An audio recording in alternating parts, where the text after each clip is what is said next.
I received a phone call from my doctor, just one call that shattered my 38-year happy marriage. The doctor whispered, "Your blood test results reveal something impossible to believe." I was stunned, almost paralyzed with shock. When I finally uncovered the truth, I realized my family saw me as nothing more than a powerless old man, easy to manipulate, easy to erase. But they miscalculated. They didn't know I would meticulously plan my revenge and remove them from my life, one calculated move at a time.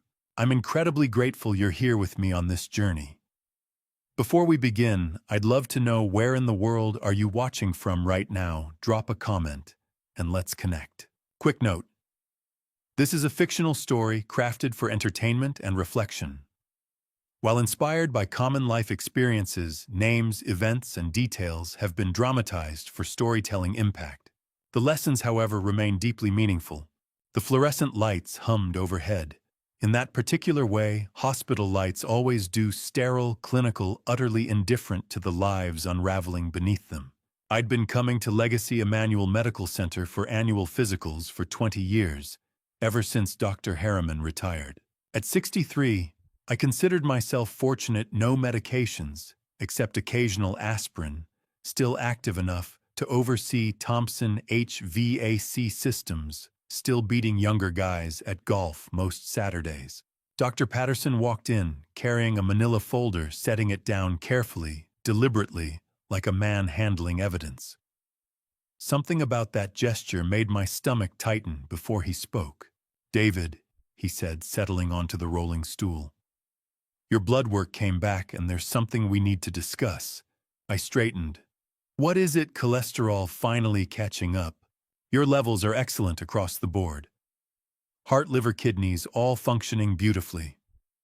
He paused. "But there's a discrepancy. According to this test, your blood type is AB negative." I blinked. "Okay, is that bad? But a B negative is rare, only 1% of the population. That's not the issue." Patterson pulled out an older sheet. "Every medical record we have for you, dating back to 1987, lists you as O positive. Blood types don't change, David. So either there's been a clerical error spanning 4 decades, or the original records were wrong." "So what does this have to do with anything? I feel fine." Patterson's expression shifted into what I recognized as his difficult conversation face. "David, I need to ask something personal. You have 2 children, Sarah and Michael, correct?" The shift threw me. "Yes. Sarah's 28, Michael's 25. Do you happen to know their blood types?"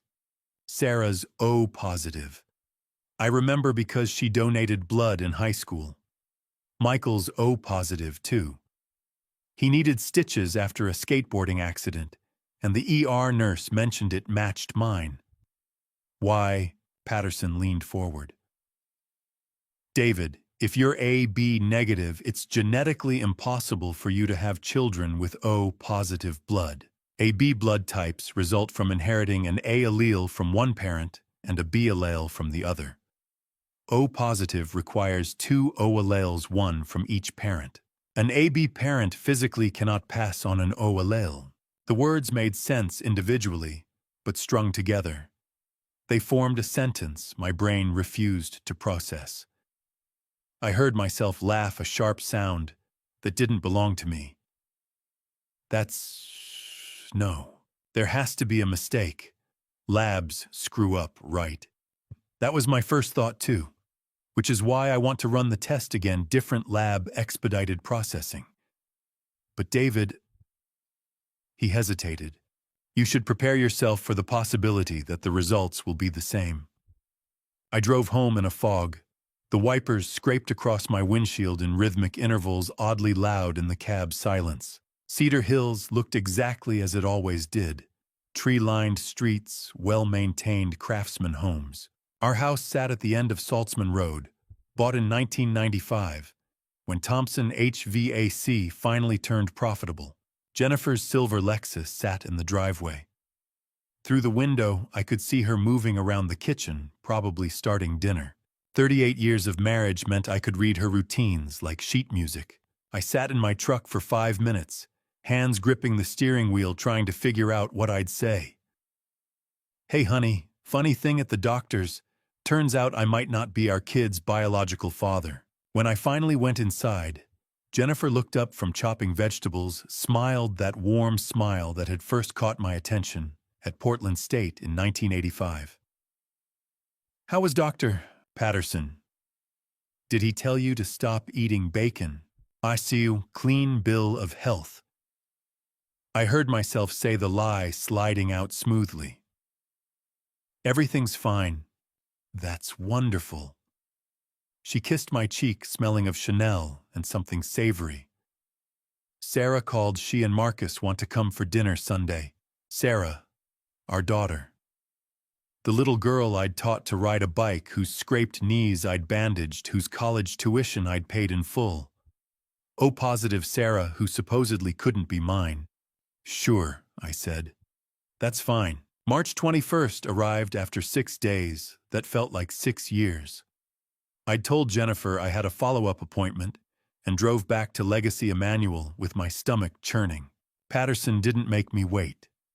He called me back personally, led me to his office instead of an exam room. "A B negative," he confirmed, sliding the new report across his desk. "Confirmed by Oregon Medical Laboratories, completely independent. David, I need to show you something else." He pulled up my medical records, scrolling back to scanned documents from 1987. There it was, blood type O-positive. "I requested your complete file from storage. Every single entry from 1987 onward lists you as O-positive. Your insurance forms surgical consent for your appendectomy in 1993, even the donor card from 1989. Someone with access to medical records changed your blood type, David, and they did it comprehensively." My throat felt tight. "Who would do that?" Patterson's expression was carefully neutral. "Someone with medical access and knowledge of the system. A nurse, a records clerk, maybe a physician.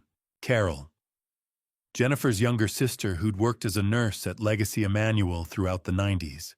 Carol, who'd been present at both Sarah's and Michael's births, who'd helped us navigate the hospital systems. I need copies of everything." I said, my voice harder than intended. "All my records, current tests, and old files." Patterson nodded slowly. "I'll have them ready by end of business. David, I'm sorry. It means someone's been lying to me for 38 years, I said, standing. It means my entire life might be built on a foundation that never existed." That night, I stood in our bedroom, watching Jennifer sleep peacefully, her breathing deep and even. The same woman I'd met at a campus coffee shop 40 years ago, who'd laughed at my terrible jokes, who'd said yes to my proposal with a ring I'd saved 6 months to afford. I studied her face in the dim light, the fine lines around her eyes, the gray threading through her auburn hair. I'd memorized that face across 4 decades, through 2 children, through building a business and buying a home. And for the first time in 38 years, I looked at my wife and felt like I was looking at a complete stranger. The bedside clock glowed 2:47 a.m. My children, except the blood flowing through my veins, said otherwise. And blood, as Patterson had so clinically explained, doesn't lie. I went to bed next to a woman I'd loved for 38 years, and for the first time, I felt like I was sleeping next to a stranger. The decision to order the DNA kits came 3 days after Dr. Patterson's confirmation. During a lunch break, I spent locked in my office at Thompson HVAC Systems. I'd Googled paternity testing Portland on my phone, then immediately cleared my browser history, like a man with something to hide. Pacific Diagnostics Lab in Beaverton offered expedited processing 7 to 10 days instead of 3 weeks for $650. I paid with my personal credit card, the one Jennifer never looked at, and selected discreet packaging. The kits arrived March 26th in a plain cardboard box. Collecting the samples felt like a betrayal, even though I was potentially the one betrayed. Sunday dinner, March 27th. Sarah came over with Marcus, her husband of 2 years. They'd met at Legacy Emmanuel, where both worked. Sarah in pediatrics, Marcus in the same department. They were trying for a baby, Sarah mentioned over pot roast. And the way she looked at Jennifer when she said it made my chest physically hurt. After dinner, while Marcus and Jennifer cleaned up, I slipped into the guest bathroom where Sarah always left her purse. The hairbrush inside had several auburn strands, just like her mother's. I sealed them in the collection envelope with hands that didn't shake even though they probably should have. Michael's sample came the same night. My son, and how that word suddenly felt like a question mark, had stopped by to borrow my truck. His toothbrush sat in the guest bathroom cabinet left from his last overnight stay during a winter power outage. I bagged it in silence. I mailed both samples March 27th from the post office on Canyon Road. Results promised by April 5th or 6th. 10 days of waiting, of sitting across the dinner table from Jennifer, pretending everything was fine, of answering Sarah's texts about baby names and Michael's questions about expanding Thompson HVAC. By March 29th, sleep had become something that happened to other people. I'd been lying in bed since 11 p.m. listening to Jennifer's even breathing. At 1:47 a.m., I gave up and padded downstairs. The attic access was in the hallway outside our bedroom, a pull-down ladder we used maybe twice a year for Christmas decorations and old tax records. The attic smelled like dust and old insulation. Boxes lined the plywood flooring, Christmas ornaments, Michael baby clothes, Sarah school projects, each one labeled in Jennifer's precise handwriting. Our lives cataloged and stored. I found the file box marked Taxes 1995 to 2000, shoved behind National Geographic magazines. But as I pulled it forward, my hand knocked against something wedged behind the Christmas bins, a shoebox, plain brown, no label. I should have left it alone. I opened it. The letters inside were bound with a rubber band that crumbled when I touched it. The paper felt substantial, expensive stationery, and the handwriting was masculine, angular, precise, the writing of someone used to signing prescriptions and medical charts. The first letter was dated April 1996. Jay, I can't stop thinking about last night. Knowing David is at that HVAC convention in Seattle until Friday makes this both safer and more dangerous. I know we said we'd stop after the wedding, but I can't. Next month, when he's in Sacramento, my place, 7 p.m., my hands started shaking. I unfolded the second letter. September 1996. I can't wait to meet our daughter next month. Have you thought about what you'll tell David when you go into labor? I wish I could be there officially, not just as the attending physician who happened to be on call. I'll take care of everything at the hospital, the records, the birth certificate, all of it. No one will ever know. Our daughter, Sarah, born October 15th, 1997. Letter after letter spanning years. Brief updates during my business trips. Passionate paragraphs about stolen afternoons. Then dated March 1999. Our son will be perfect, just like Sarah. I know you were worried after the amniocentesis, but the results were clear, healthy, strong. Another boy for me, even if David gets to think he's the father. Strange, isn't it? I'm helping him raise my own children. Carol has been invaluable with managing the medical records. Your sister is braver than both of us. Michael, born January 2000. Not my son. Brian's son. Brian Caldwell, my best friend since 1992. Brian, who'd been my best man at our 20th anniversary vow renewal. Brian, who'd delivered both of his children. A letter from 2010 made my stomach turn. Ran into David at Qley's yesterday. He bought me a Guinness, went on about how Michael made honor roll, how Sarah got accepted into nursing school. We did something right, he said, clapping my shoulder. I nodded and smiled and felt like the worst bastard alive, but not bad enough to stop. The last letter was dated December 2015. Cha! We're getting older. Jay David's talking about retirement in a few years. I think about what happens when we're old. Will we finally tell them? Or do we take this to our graves? Sometimes I think the truth would destroy them more than the lie. Sometimes I think I'm just a coward. Probably both. I photographed every single letter with my phone, making sure the dates were visible, that every word was captured. Evidence. Not love letters, evidence of fraud, of conspiracy, of a betrayal so comprehensive it had its own filing system. I thought about Sarah's wedding 2 years ago, walking her down the aisle, how she'd whispered, "Thanks for being the best dad ever." I thought about teaching Michael to ride a bike, running behind him, until he found his balance, his face pure trust and joy. All of it, every treasured memory, now carried an asterisk. I sat on that dusty attic floor until sunrise, holding proof that my best friend had fathered my children, and my wife had lied for nearly 30 years. The security footage from the Heathman Hotel would eventually tell me everything I needed to know. Rick Sullivan, the private investigator I'd hire within days, had connections with hotel management. A former partner from his Portland police years worked their security detail. For $300 under the table, Rick obtained hallway recordings, showing my wife, my best friend, and my 2 children entering room 517 at 7:31 p.m. on March 29th, just hours after I'd photographed those letters. I learned the details later, pieced together from Rick's surveillance and Jennifer's own testimony during divorce proceedings. She'd kept meticulous notes in her phone, timestamps, talking points, contingency plans.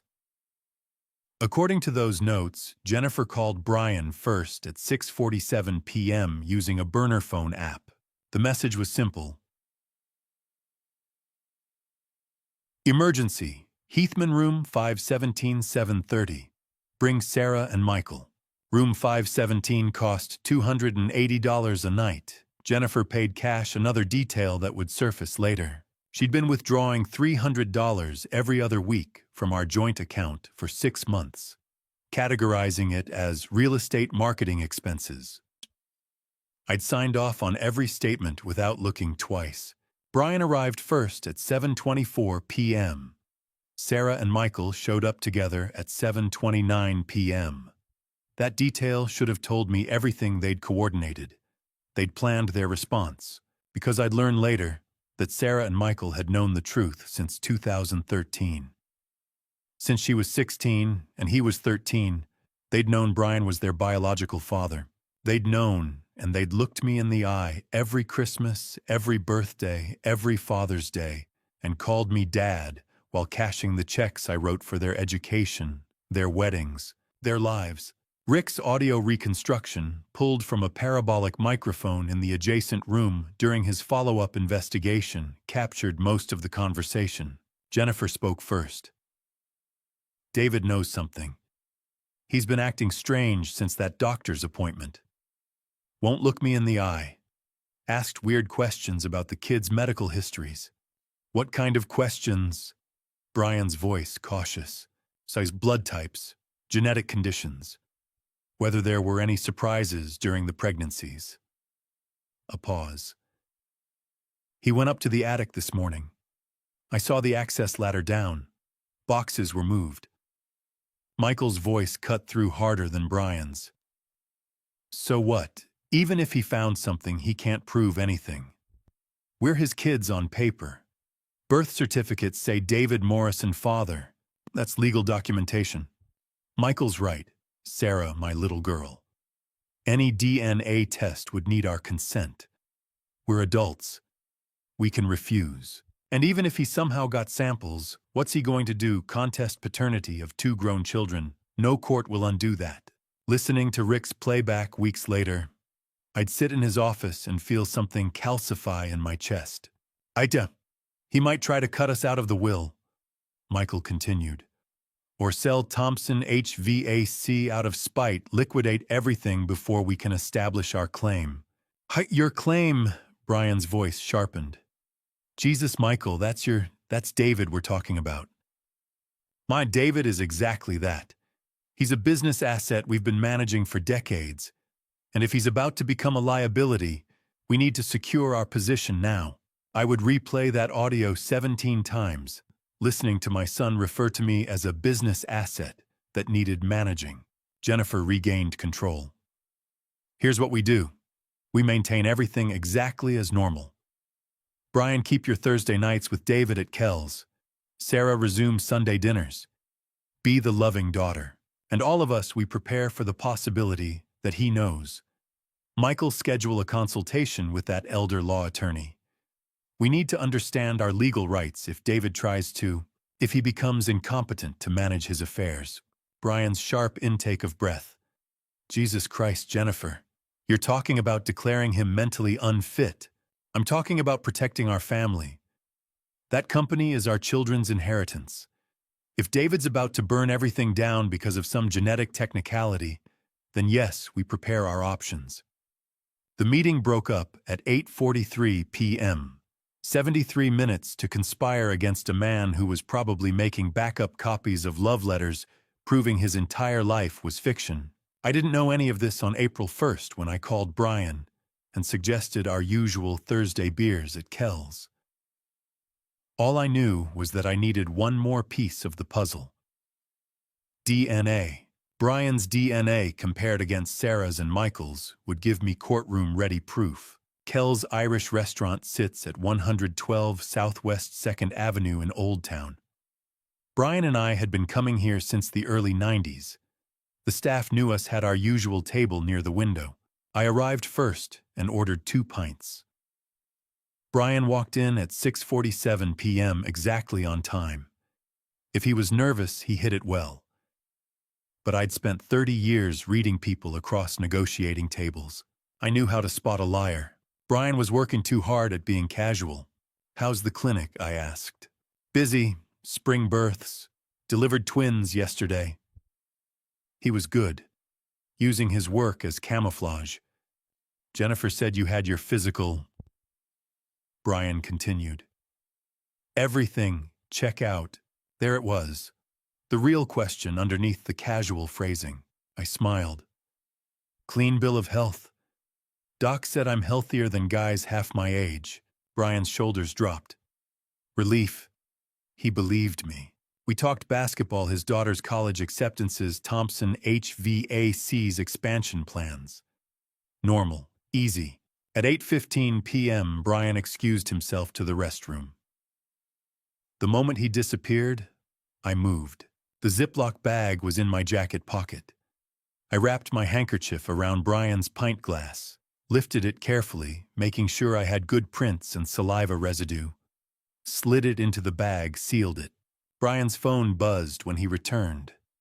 I saw the name Jennifer M. Everything okay? I asked. Yeah, just real estate thing. I knew exactly what it was. Oh, hey, I gotta run. Early meeting tomorrow in Seattle. 4 a.m. departure. Drive safe, man. Next week? Absolutely, I lied. I walked out at 8:19 p.m. Brian's DNA in my jacket pocket and drove directly to Pacific Diagnostics Lab in Beaverton. Their after-hours drop box sat in the parking lot. I'd called ahead, paid extra for chain of custody documentation and expedited processing. 3 comparisons: David Morrison versus Brian Caldwell. Sarah Morrison versus Brian Caldwell. Michael Morrison versus Brian Caldwell. Cost $850. Timeline 72 to 96 hours. I dropped the package through the slot at 9:03 p.m. Stood there in the empty parking lot and felt absolutely nothing. Not anger, not betrayal, not even sadness, just cold, methodical satisfaction. My hands were steady. Because somewhere between finding those letters and sitting across from Brian, pretending everything was fine, something fundamental had shifted. The David Morrison who believed in his family was gone. In his place sat someone colder, sharper. Someone who understood that trust was a weapon, and he'd been disarmed for 38 years. But not anymore. I was in my office at Thompson HVAC Systems reviewing a bid proposal when the call came through. The 503 area code. After 4 days of checking my phone every 30 minutes, I knew exactly who it was. Mr. Morrison, this is Claire from Pacific Diagnostics Lab. I'm calling with your test results. My hand found the office door, pushed it closed, turned the lock. Through the frosted glass, I could see my assistant Beth moving past with invoices. Normal. Everything out there was still normal. Go ahead, I said. Claire's voice carried that particular clinical neutrality medical professionals use when delivering bad news. We've completed the paternity analysis for all 3 comparisons. I'm emailing the full reports now, but I can summarize the findings.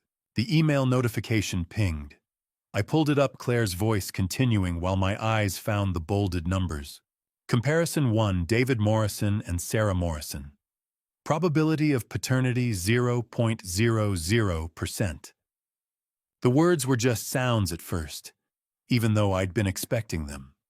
Comparison 2, David Morrison and Michael Morrison. Probability of paternity 0.00%.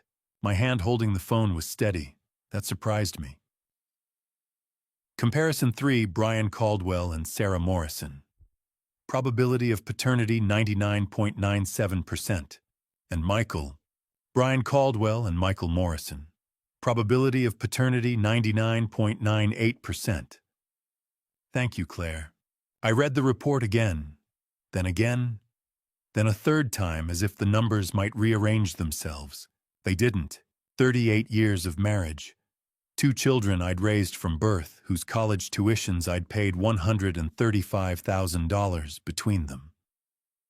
None of it mattered. The cold certainty of genetic science said I was nobody's father. I clicked print. 4 copies. 1 for personal records, 1 for my attorney, 1 for backup, 1 for... I didn't know yet. I scrolled to Tom's number. My older brother, 5 years my senior, who taught AP History at Gresham High School. We talked every Sunday. I'd never called him on a Thursday morning before. David. Tom answered on the second ring, voice already concerned. Everything okay? And can you come to my office now if possible? I'm on my lunch period. Give me 30 minutes. He made it in 25. Tom walked into my office at 2:14 p.m. and knew immediately that something catastrophic had happened. I laid out the folders, Dr. Patterson's blood type analysis, photocopies of Brian's letters, the DNA reports, evidence in a trial. Tom went through them methodically. When he finished, he set the DNA report down with exaggerated care. Brian Caldwell, my Brian, who delivered both my children, who's been my best man, my drinking buddy, my friend for 30 years. And Jennifer, for 38 years. 38 years. Tom stood paced to my window, overlooking the warehouse floor. When he turned back, his eyes were wet. What do you need? That question, simple, direct, no judgment, broke something in my chest that the DNA results hadn't touched. I need professionals, lawyer, private investigator. Tom pulled out his phone. Linda's sister went through a brutal divorce last year. I'll get the attorney's name. And I know a guy, his nephew's a PIX cop. Minutes later, Robert Griffin, Family Law Specialist Office downtown. Sharp doesn't bullshit. And the PI, Rick Sullivan. Retired Portland PD after 20 years. Expensive but thorough. I don't care about expensive. Tom met my eyes. This is going to cost you, David. Legally, financially, emotionally. You sure? They've been lying to me for 38 years. My wife, my best friend, and... My voice caught. And my kids have known. Sarah and Michael know Brian is their father, and they still let me pay for everything, still called me Dad. Then we burn it all down, Tom said quietly. Robert Griffin's office occupied the 3rd floor of a renovated Pearl District building. Griffin himself was 52 trim, wearing an expensive suit, but his handshake was firm, and when I laid out my evidence, he didn't flinch. How long have you known? He asked. 21 days since Dr. Patterson called. 4 hours since the DNA confirmation. Griffin made notes. You have grounds for fraud. Jennifer and Brian conspired to deceive you about paternity, with assistance from Jennifer's sister, who falsified medical records. That's potentially criminal. You have grounds for divorce, adultery, fraud, irreparable breakdown. So what about Sarah and Michael? More complicated. They're legal adults. You're their father of record, but at 28 and 25, there's no custody to dispute. If they've known and continued accepting financial support, he paused, that might constitute fraud as well. I want them out of my will. Easily done. I want Jennifer to get nothing in the divorce. Now, we'll try, but Oregon law entitles her to fair distribution. The fraud will help, but Thompson HVAC was built during the marriage. She has claims. Then I want documentation of everything. No, that's where a private investigator comes in. Rick Sullivan. Griffin nodded. Good choice. If there's evidence to find, he'll find it. Griffin's rate was $175 per hour with a $10,000 retainer. I wrote the check without blinking. Rick Sullivan's office sat above a PHO restaurant on Southeast Division Street. Rick was 48, built like someone who'd spent 20 years chasing suspects with the weathered face of a man who'd seen humanity at its worst. You want surveillance on all four of them? He asked. Yes. Cameras, GPS, tracking phone records, if we can get them legally. Bank accounts. Credit cards. 2 weeks of coverage on 4 subjects. $5,500 to $6,000. When can you start? Tomorrow morning. I provided the information: Jennifer's Lexus RX 350 Silver. Sarah's Honda CR-V, still titled in my name from nursing school graduation. Another gift she'd accepted while knowing I wasn't really her father. What are we looking for specifically? Communications between the four of them. Meetings. Evidence they've been coordinating that they know about the paternity fraud. Anything showing conspiracy, intent to deceive, financial manipulation. I paused. And anything showing they're planning their next move. Because they are. Rick nodded.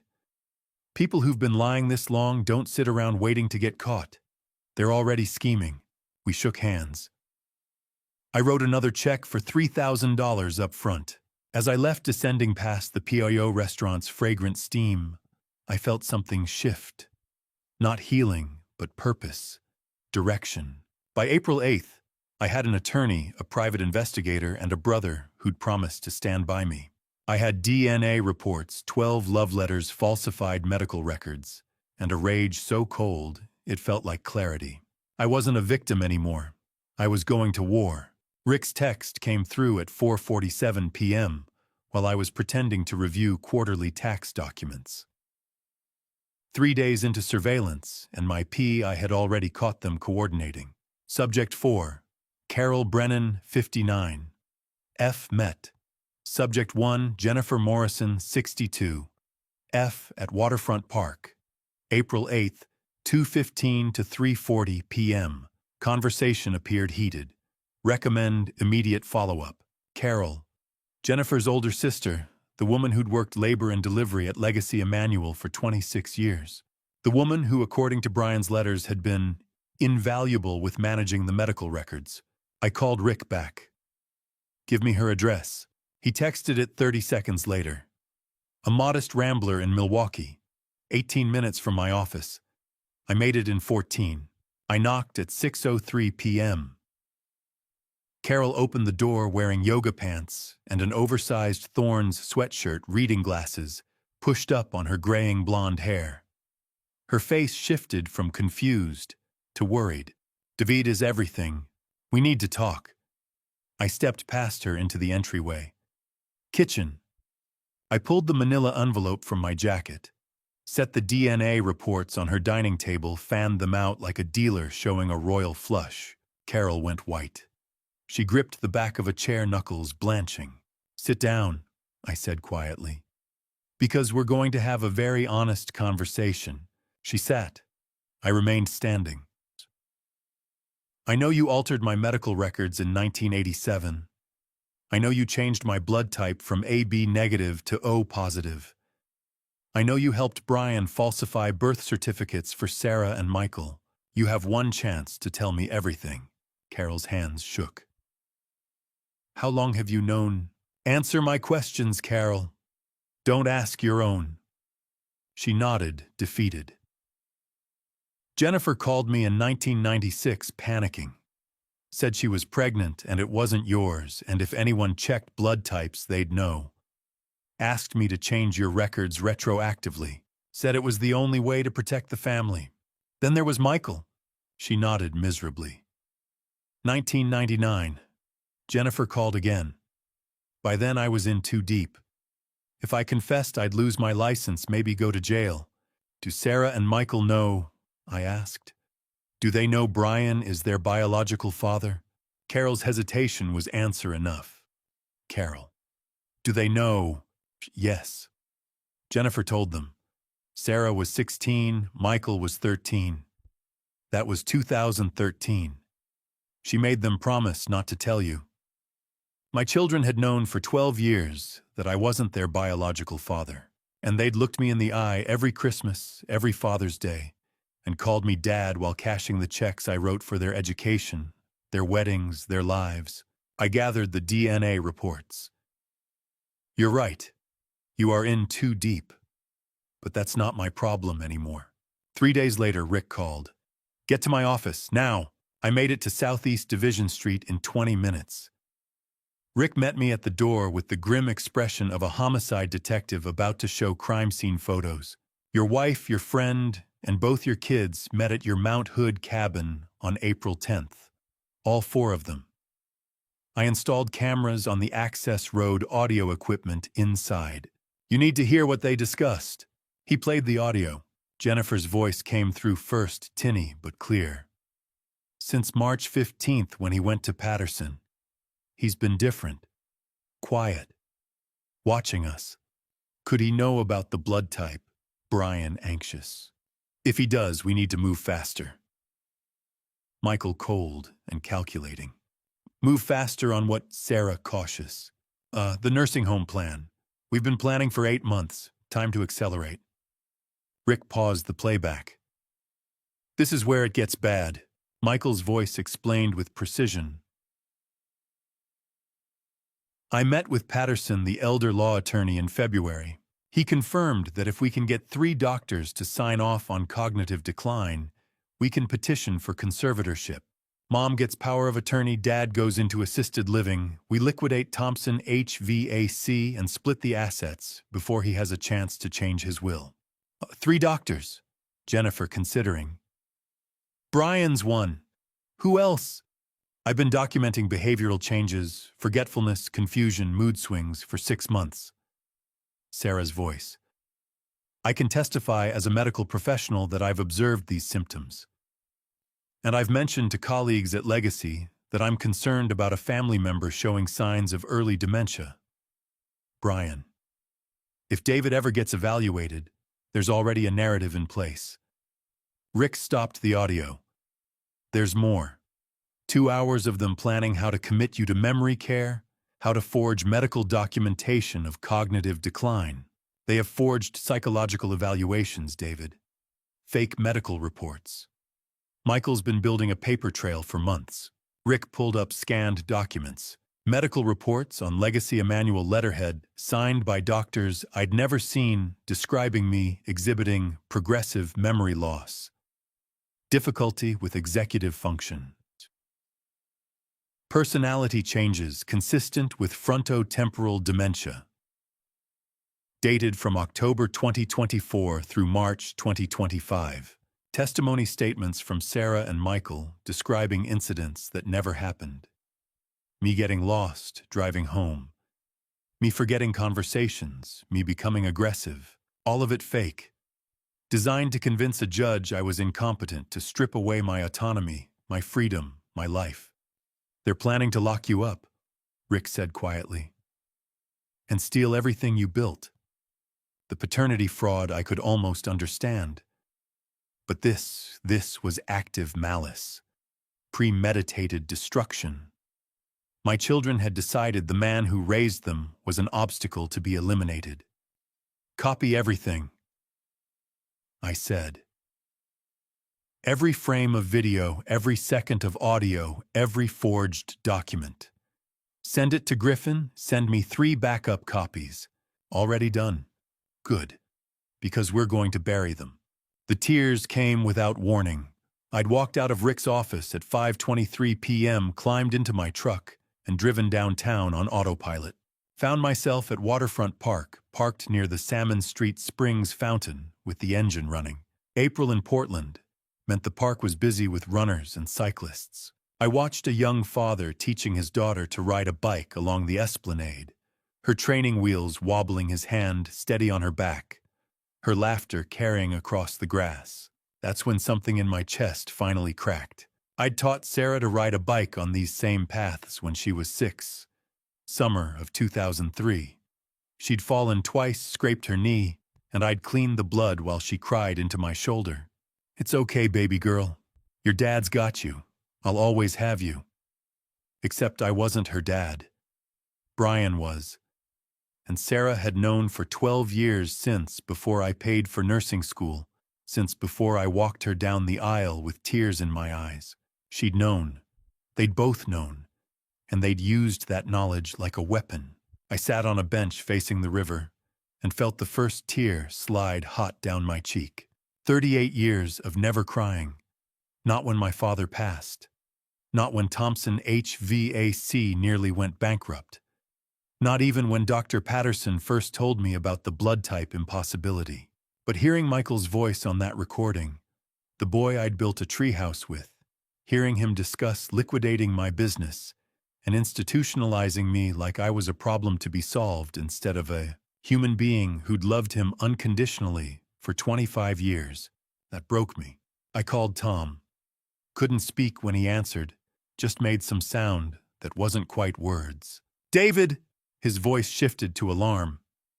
"Where are you?" "Waterfront Park. Can you?" I'm on my way." He made it from Gresham in 22 minutes. Sat down next to me and let me finish crying. Handed me a bandana when I finally stopped. "Rick showed you something bad," he said finally. "They want to have me declared mentally incompetent.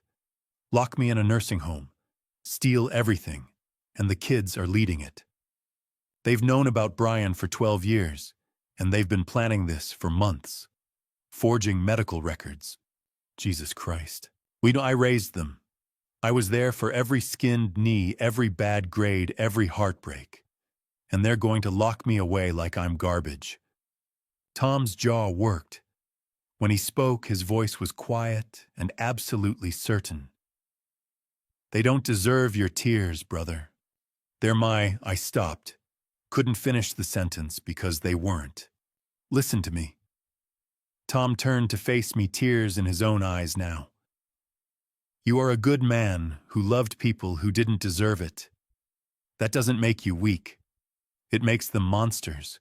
You gave them everything and they turned it into ammunition. That's not on you. That's on them. Promise me you won't forgive them easily." "I promise," I said and meant it. Good.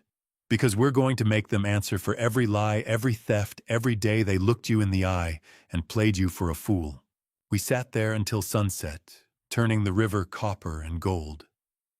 Watched the father and daughter pack up their bike, the little girl riding without training wheels, now confident and fearless.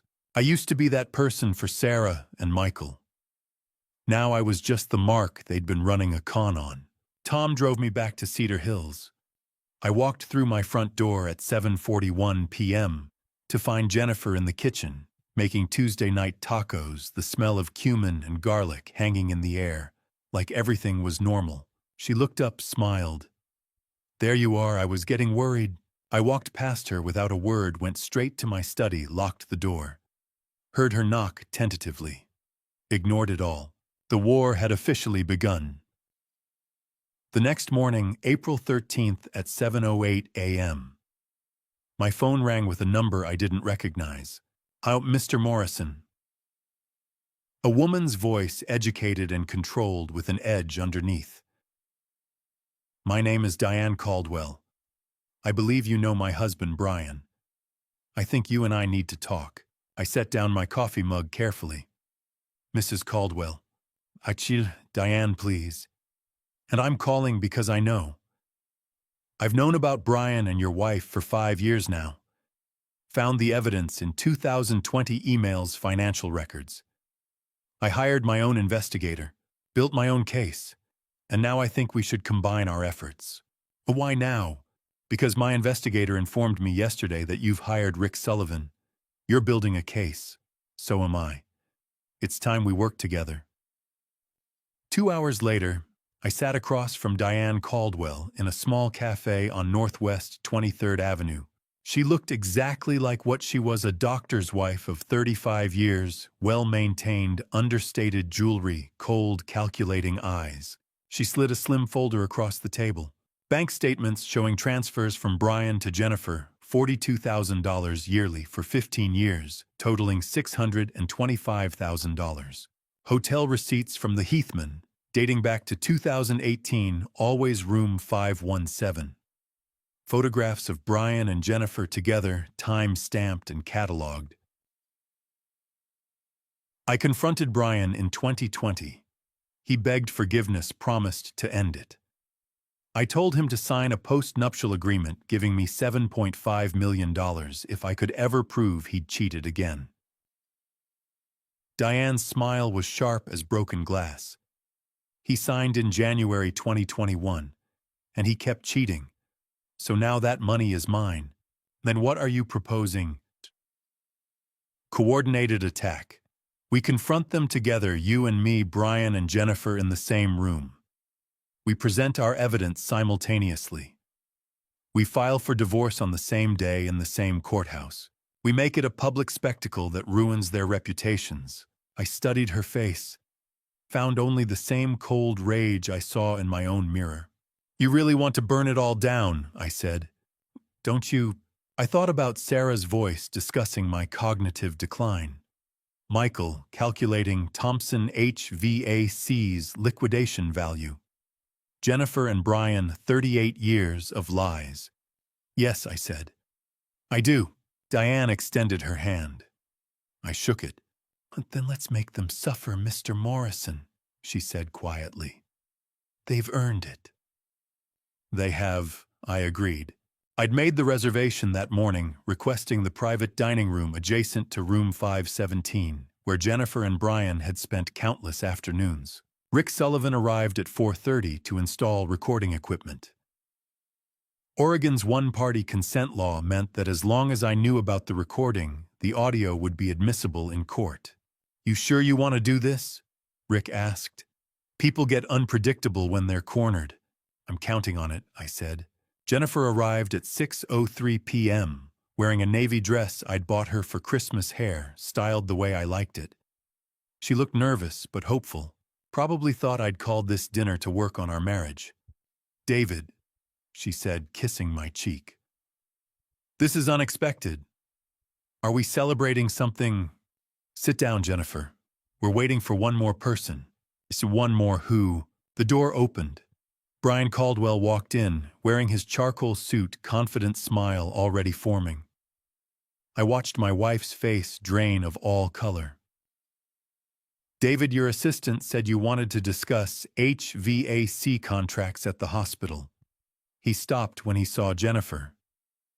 Oh, I didn't realize. Sit down, Brian. Something in my tone made them both freeze. Jennifer gripped the table's edge, knuckles white. Brian's smile collapsed into something wary animal. I reached into my leather portfolio and began laying documents on the table. First, the DNA reports, David Morrison, 0.00%.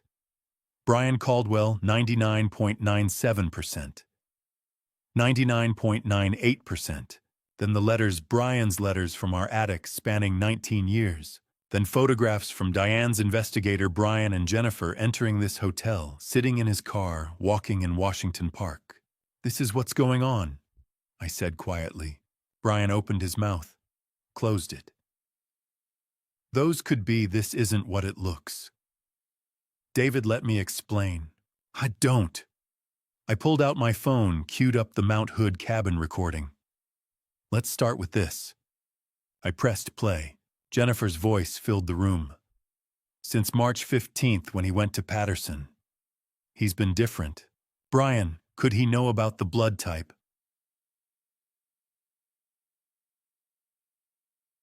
Michael,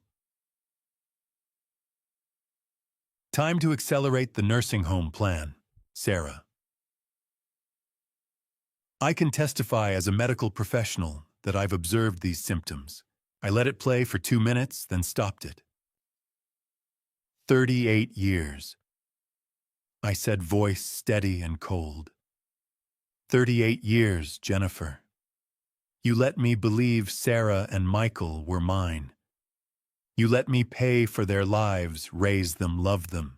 And not once did you tell me the truth. David, please. Jennifer reached toward me. I pulled back. Let me explain. When did they know Sarah and Michael? When did you tell them Brian was their father? Silence. Jennifer's eyes welled with tears. Jennifer, when? 2013, she whispered. Sarah was 16. Michael was 13. But I didn't deserve to know. You would have left. You would have taken everything. You would have lost your comfortable life. I finished. Brian's money. My money. The house. All of it built on my ignorance and their silence. Brian stood abruptly. I positioned myself between him and the door. Sit. I said, or I walk out this door, and my next phone call is to the Portland Police Fraud Division, followed by the Oregon Medical Board. You'll be explaining your falsified medical records and conspiracy to commit elder abuse to people with badges. Your choice. Brian sat. The nursing home plan, I said. Whose idea was that? Jennifer wiped her eyes, mascara smearing. Michael's. Last year. He was worried if you found out you might cut them off financially. He wanted to protect their inheritance by having me declared incompetent and institutionalized. It was never going to happen. It was just contingency planning. In case I discovered you'd been lying and wanted to leave my estate to someone who actually deserved it. Silence. The money. Brian, how much have you transferred to Jennifer over the years? I don't. $625,000. $42,000 a year for 15 years. How much of our life was built on your affair? The kitchen renovation, Sarah's wedding. The European vacation. Jennifer sobbed. I loved you, David. I do love you. This wasn't a mistake. I asked. Jennifer, you had 2 children with this man. You let him deliver his own kids while I held your hand and cried with gratitude. You coached our children to lie to me for 12 years. That's not a mistake. That's a choice. 38 years of choices. You were always working. The words burst out. Building your business, traveling for contracts. I was alone. Brian was there. He listened. So this is my fault, I said flatly. I worked too hard providing for our family. Therefore, you were justified in fucking my best friend and passing off his children as mine. Jennifer flinched. Good.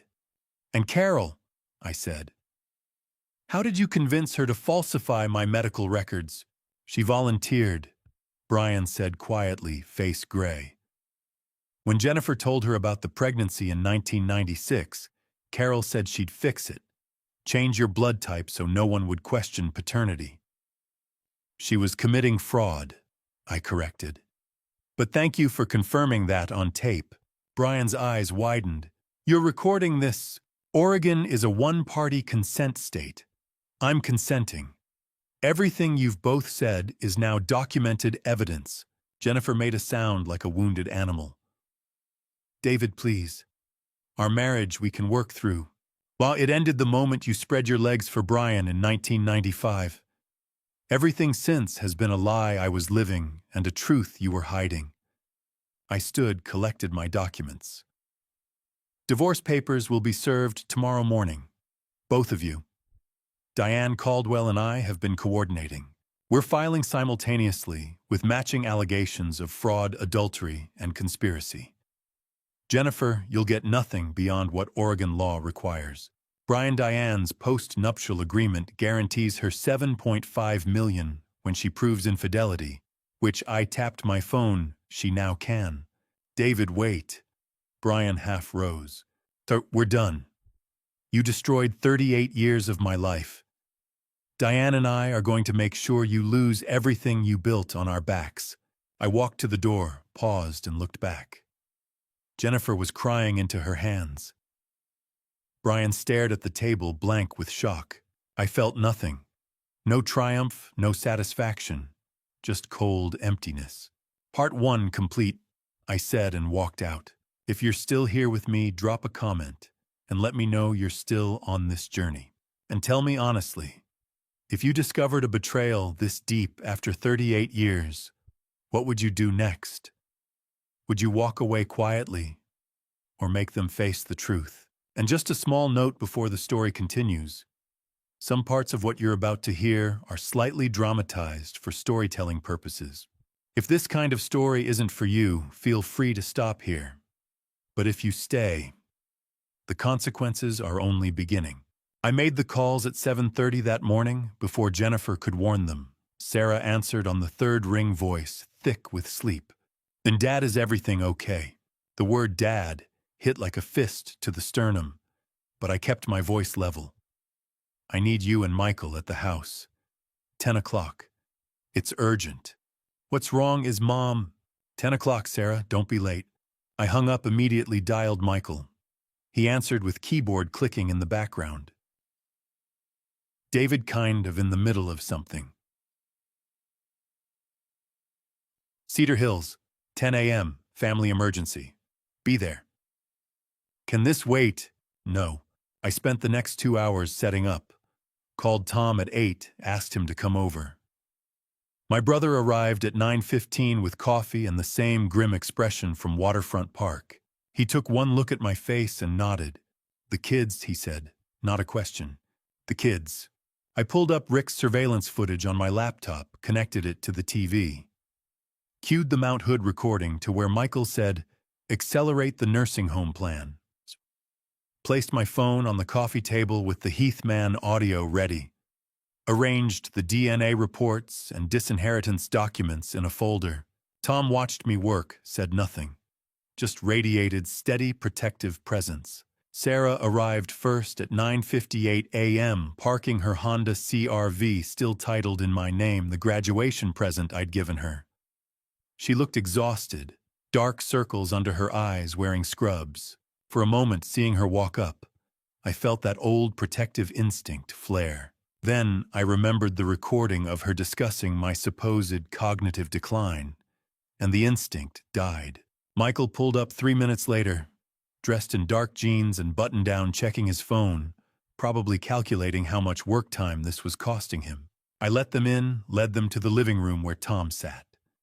Their expressions shifted from confusion to wariness when they saw their uncle, Uncle Tom.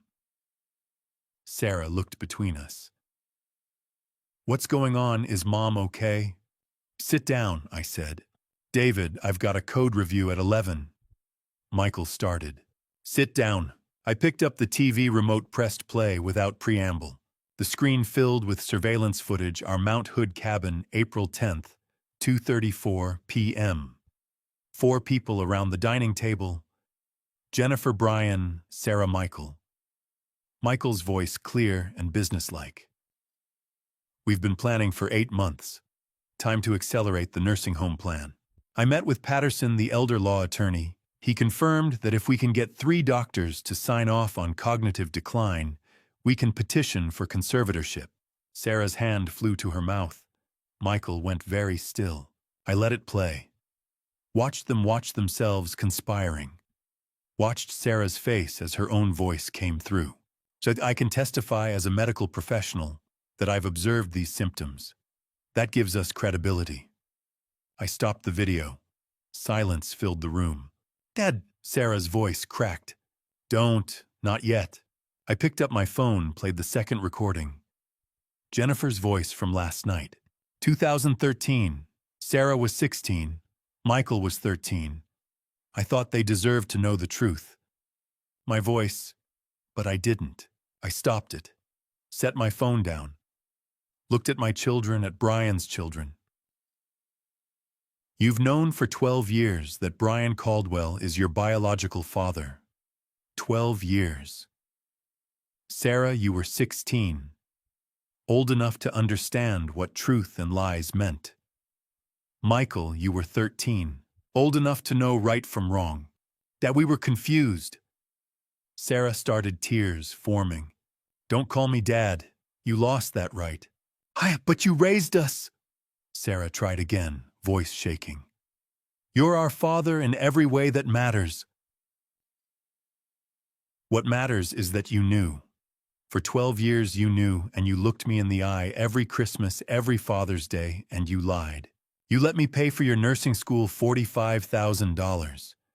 You let me walk you down the aisle while crying because I was so proud. $38,000 for that wedding. You cashed every check, called me Dad when it was convenient, and the entire time you were planning to lock me in a nursing home and steal my business. Yeah, we weren't actually going to do it. Michael spoke up, aggressive edge creeping in. It was just contingency planning. Not in case I found out and wanted to cut you off, so you forged medical documents. Built a fake case that I was losing my mind. That was your contingency plan. Legally, you're still our father, Michael said, jaw tight. On paper. You can't just... Tom stood up, didn't say anything. Just stood and positioned himself closer to me. Michael's mouth snapped shut. You're right. Legally, I'm your father. But as of 8 o'clock this morning, you're both out of my will. Everything I own, Thompson HVAC. This house, every dollar goes to Tom and to charity when I die. You get nothing. You can't do that, Michael said, bravado cracking. I can and I did. Sarah was crying now, shoulders shaking. Dad, please. We made a terrible mistake. I pulled out my phone, played a snippet. Sarah's voice. I've been documenting behavioral changes, forgetfulness, confusion, mood swings for the past 6 months. You weren't convinced I was declining. You were creating false evidence. You're a nurse, Sarah. You know what cognitive decline looks like. And you lied. That's not a mistake. That's 12 years of choices. I walked to the front door, opened it. Cool April air rushed in. Get out of my house, I said. Sarah stood first, moving like someone in shock, grabbing her purse with shaking hands. Michael followed, face hardening. You'll regret this, Michael said as he passed. When you're old and alone and you need family, you'll remember this moment. I already regret 38 years of loving people who saw me as an ATM. One more regret won't make a difference. Sarah paused at the door, turned back. I'm sorry. I know you don't believe me, but I am sorry. So am I said, and closed the door. Through the window, I watched them walk to their cars. Watched Sarah fumble with her keys, drop them. Watched Michael slam his car door. Watched them both sit for a long moment, Sarah crying, Michael staring straight ahead before finally backing out. 28 and 25 years. More than half my life spent raising them. And in 10 minutes, I'd ended it. I felt nothing. Just cold emptiness. Tom's hand landed heavy on my shoulder. You did the right thing. I wasn't sure I believed him yet. April 16th arrived with Diane Caldwell keeping her promise. At 9:14 that morning, she walked into the Multnomah County Courthouse and filed for divorce from Brian Michael Caldwell, citing adultery, financial fraud, and conspiracy to commit elder abuse. Her petition wasn't polite, it was a declaration of war. 38 years of infidelity. $625,000 transferred to Jennifer under the guise of business loans. A recorded confession 60 minutes long obtained legally on April 14th at the Heathman Hotel. That recording became part of the public court file at 10:47 a.m. By noon, the story had spread across Portland. The Oregonian ran a headline, Prominent OBGYN accused of decades-long affair, paternity fraud. KGWTV sent a crew to Brian's clinic. A reporter stood outside, summarizing the allegations: falsified birth certificates, altered medical records, 2 adult children fathered during a marriage to another man. Brian's face appeared on the evening news next to words like ethics investigation and potential criminal charges. I watched it from my living room. Tom sat beside me, silent. The news anchor's voice was neutral, professional. I felt nothing. No satisfaction, no anger. Just strange, cold clarity. At 2:37 p.m., my phone rang. Unknown 503 number. Mr. Morrison, this is Peter Whitman, attorney for Dr. Brian Caldwell. I'm calling to discuss a possible settlement. My client is willing to negotiate terms that could resolve this matter quietly. No. Well, Mr. Morrison, I understand emotions are high, but if we could just... Tell your client I'm not interested in quiet. Tell him I'm interested in the truth. All of it. Public. Legal. Criminal if necessary. I ended the call. Tom looked at me. You sure? I'm sure. The next morning, April 17th, I walked into the Oregon Medical Board's office and filed a formal complaint against Brian Michael Caldwell, M.D., license number 12847. I brought copies of everything: the DNA reports, the love letters, Carol's recorded confession, the birth certificates listing me as father despite biological impossibility. The investigator, Dr. Ellen Reyes, took notes for 40 minutes. When I finished, she leaned back. Mr. Morrison, what you're describing constitutes multiple violations of medical ethics. If substantiated, Dr. Caldwell could face license suspension, revocation, and criminal referral. Good, I said. She studied me. This will become public.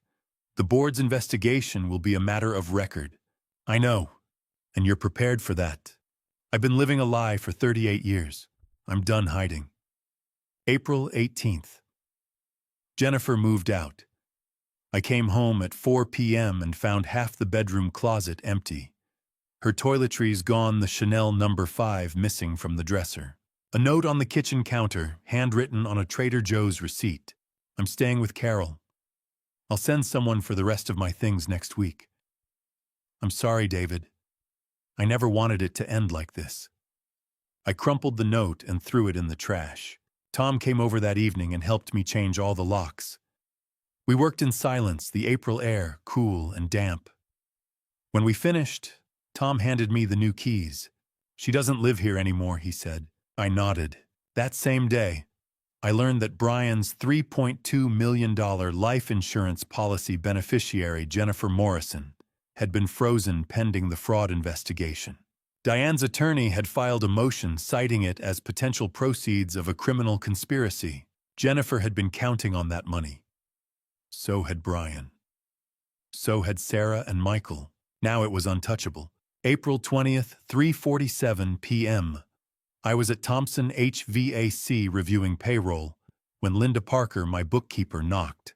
David, there's someone here to see you. Your daughter. I looked up. Linda's face was uncertain, sympathetic. Tell her I'm not available. She's crying, David. She says it's urgent. I walked to the front office and found Sarah sitting in the waiting area. Navy blue scrubs, face red and swollen. When she saw me, she stood. Dad, please, I just need 5 minutes. Don't call me that. David, please. I know you're angry, but if you'll just let me explain. Explain what, Sarah? Explain how you've known for 12 years that Brian is your biological father. Explain how you planned to have me declared incompetent so you could steal my business. She flinched. Tears ran down her cheeks. We were scared.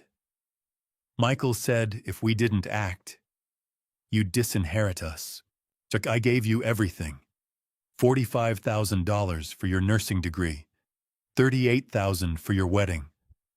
I walked you down the aisle. I taught you to swim, and you repaid me by conspiring to lock me in a facility and liquidate my life's work. I didn't want to, Michael said. I don't care what Michael said. You made a choice. You chose money over honesty, and now you have to live with that. I turned and walked back to my office. Lock the front door behind her, I told Linda. That night, 8:47 p.m., Michael sent an email, subject line, legal clarification. I opened it. David, regardless of biology under Oregon law, I am your legal son. Sarah is your legal daughter. We have rights, inheritance rights, family rights. You can't just erase us because of DNA. My attorney says. I deleted it without reading the rest. 10 minutes later, Tom called. How are you holding up? I sat in the dark living room, the house silent. Outside, the streetlights glowed amber. Across the cul-de-sac, the Hendersons' sprinkler system turned on. I'm fine, I said. You're not fine. No, I'm not, but I will be. Tom was quiet. Then, what do you need? I thought about Sarah crying in the waiting room. I thought about Michael's email asserting legal parenthood. I thought about Jennifer's note. I never wanted it to end like this. They stole 28 and 25 years of my love, I said. I need them to understand. That's not something you get back. Tom didn't argue. I'm here. Whenever you need me. I know. I ended the call and sat in the dark, listening to the silence of a house that was finally mine. April 22nd. Griffin's office, Pearl District, 10th floor. Floor-to-ceiling windows overlooking the Willamette River, the West Hills rising green and misty beyond. Tom sat beside me. Griffin, 52, gray suit, 30 years of family law experience, opened a blue folder and slid a single-page summary across the table. This is the roadmap, he said. 5 actions. We execute all of them simultaneously. Maximum legal and financial pressure. I picked up the sheet, typed, numbered, clinical. First divorce from Jennifer Morrison on grounds of fraud, adultery, and conspiracy. I'd seek only 10% of marital assets, approximately $145,000. She'd forfeit all claims to Thompson HVAC, the house retirement accounts, and life insurance. Second, a civil suit against both Jennifer and Brian for $2 million in damages, intentional infliction of emotional distress, fraud, conspiracy, and unjust enrichment from those $625,000 in transfers. Third, complete estate revision. Remove Sarah and Michael as beneficiaries. Tom would become primary beneficiary with $50,000 each, going to the American Cancer Society and Dornbecker Children's Hospital. No provision for Jennifer, Sarah, Michael, or any biological descendants. Fourth, asset protection. Transfer Thompson HVAC into an irrevocable trust with Tom as successor trustee. The trust couldn't be contested, dissolved, or accessed by any claimants. Fifth, file an IRS report on $625,000 in unreported transfers from Brian to Jennifer as potential taxable income. The investigation could result in penalties, interest, or criminal referral for tax evasion. I read it twice. Tom leaned forward, reading over my shoulder. Griffin waited. How long? I asked. Divorce filing today? Civil suit by end of week? Will revision 48 hours? Trust transfer 2 weeks. IRS report I can file this afternoon. Cost? Total estimated budget $120,000 assuming settlement. If we go to trial, double that. I didn't hesitate. Do it. All of it. Griffin made a note. One more thing, once we file the IRS report, that's a federal investigation. You can't pull it back. Jennifer and Brian could face criminal charges. Good. Tom looked at me. I met his eyes. He nodded once. April 23rd. Jennifer called at 11:47 a.m. I declined the call. She left a voicemail. I deleted it without listening. At 2:14 p.m., Michael called my office. Linda put him on hold, then appeared in my doorway. It's Michael. He says it's urgent. Tell him I'm unavailable, permanently. 5 minutes later, an email arrived. Subject line, legal notice. David, you can't do this. Sarah and I are your legal children under Oregon law. You can't just cut us out of your will because of DNA. We have rights. My attorney says we can contest any changes. We'll fight this in court if we have to. You need to stop this vendetta and think about what you're doing to this family. Michael. I forwarded it to Griffin with one line, cease and desist. His reply came at 4:32 p.m. already drafted. Sending certified mail today. If he contacts you again, we file for harassment. April 25th. Peter Whitman, Brian's attorney, called at 9 a.m. Mr. Morrison, I'd like to discuss a possible resolution. Dr. Caldwell is willing to surrender his medical license voluntarily, effective immediately. He'll also transfer $400,000 to you as compensation. In return, you withdraw your complaint to the Oregon Medical Board and agree not to pursue criminal charges. $400,000. More than I'd spent on Sarah's education. Michael's college, the wedding, all of it. I'll think about it, I said. We'd need an answer by Monday. You'll have one. That night, Tom came over.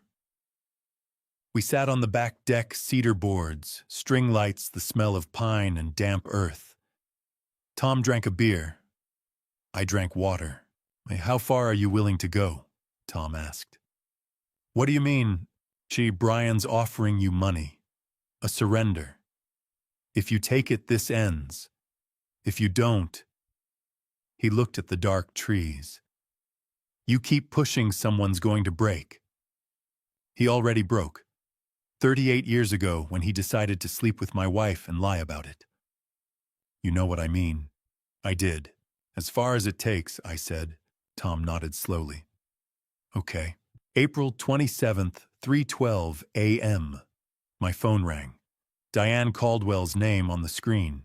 Diane. Her voice was shaking. David. Brian tried to end his life. I found him at 2:30. Empty bottles, benzodiazepines, alcohol. He was unconscious. I called 911. They took him to OHSU. He's stable now, but there was a note. He mentioned you. He said he couldn't take your hatred anymore. I sat up in the dark bedroom. Is he going to be okay? Physically, yes. They're keeping him on a 72-hour psychiatric hold. I closed my eyes. Thank you for telling me. David, I have to go.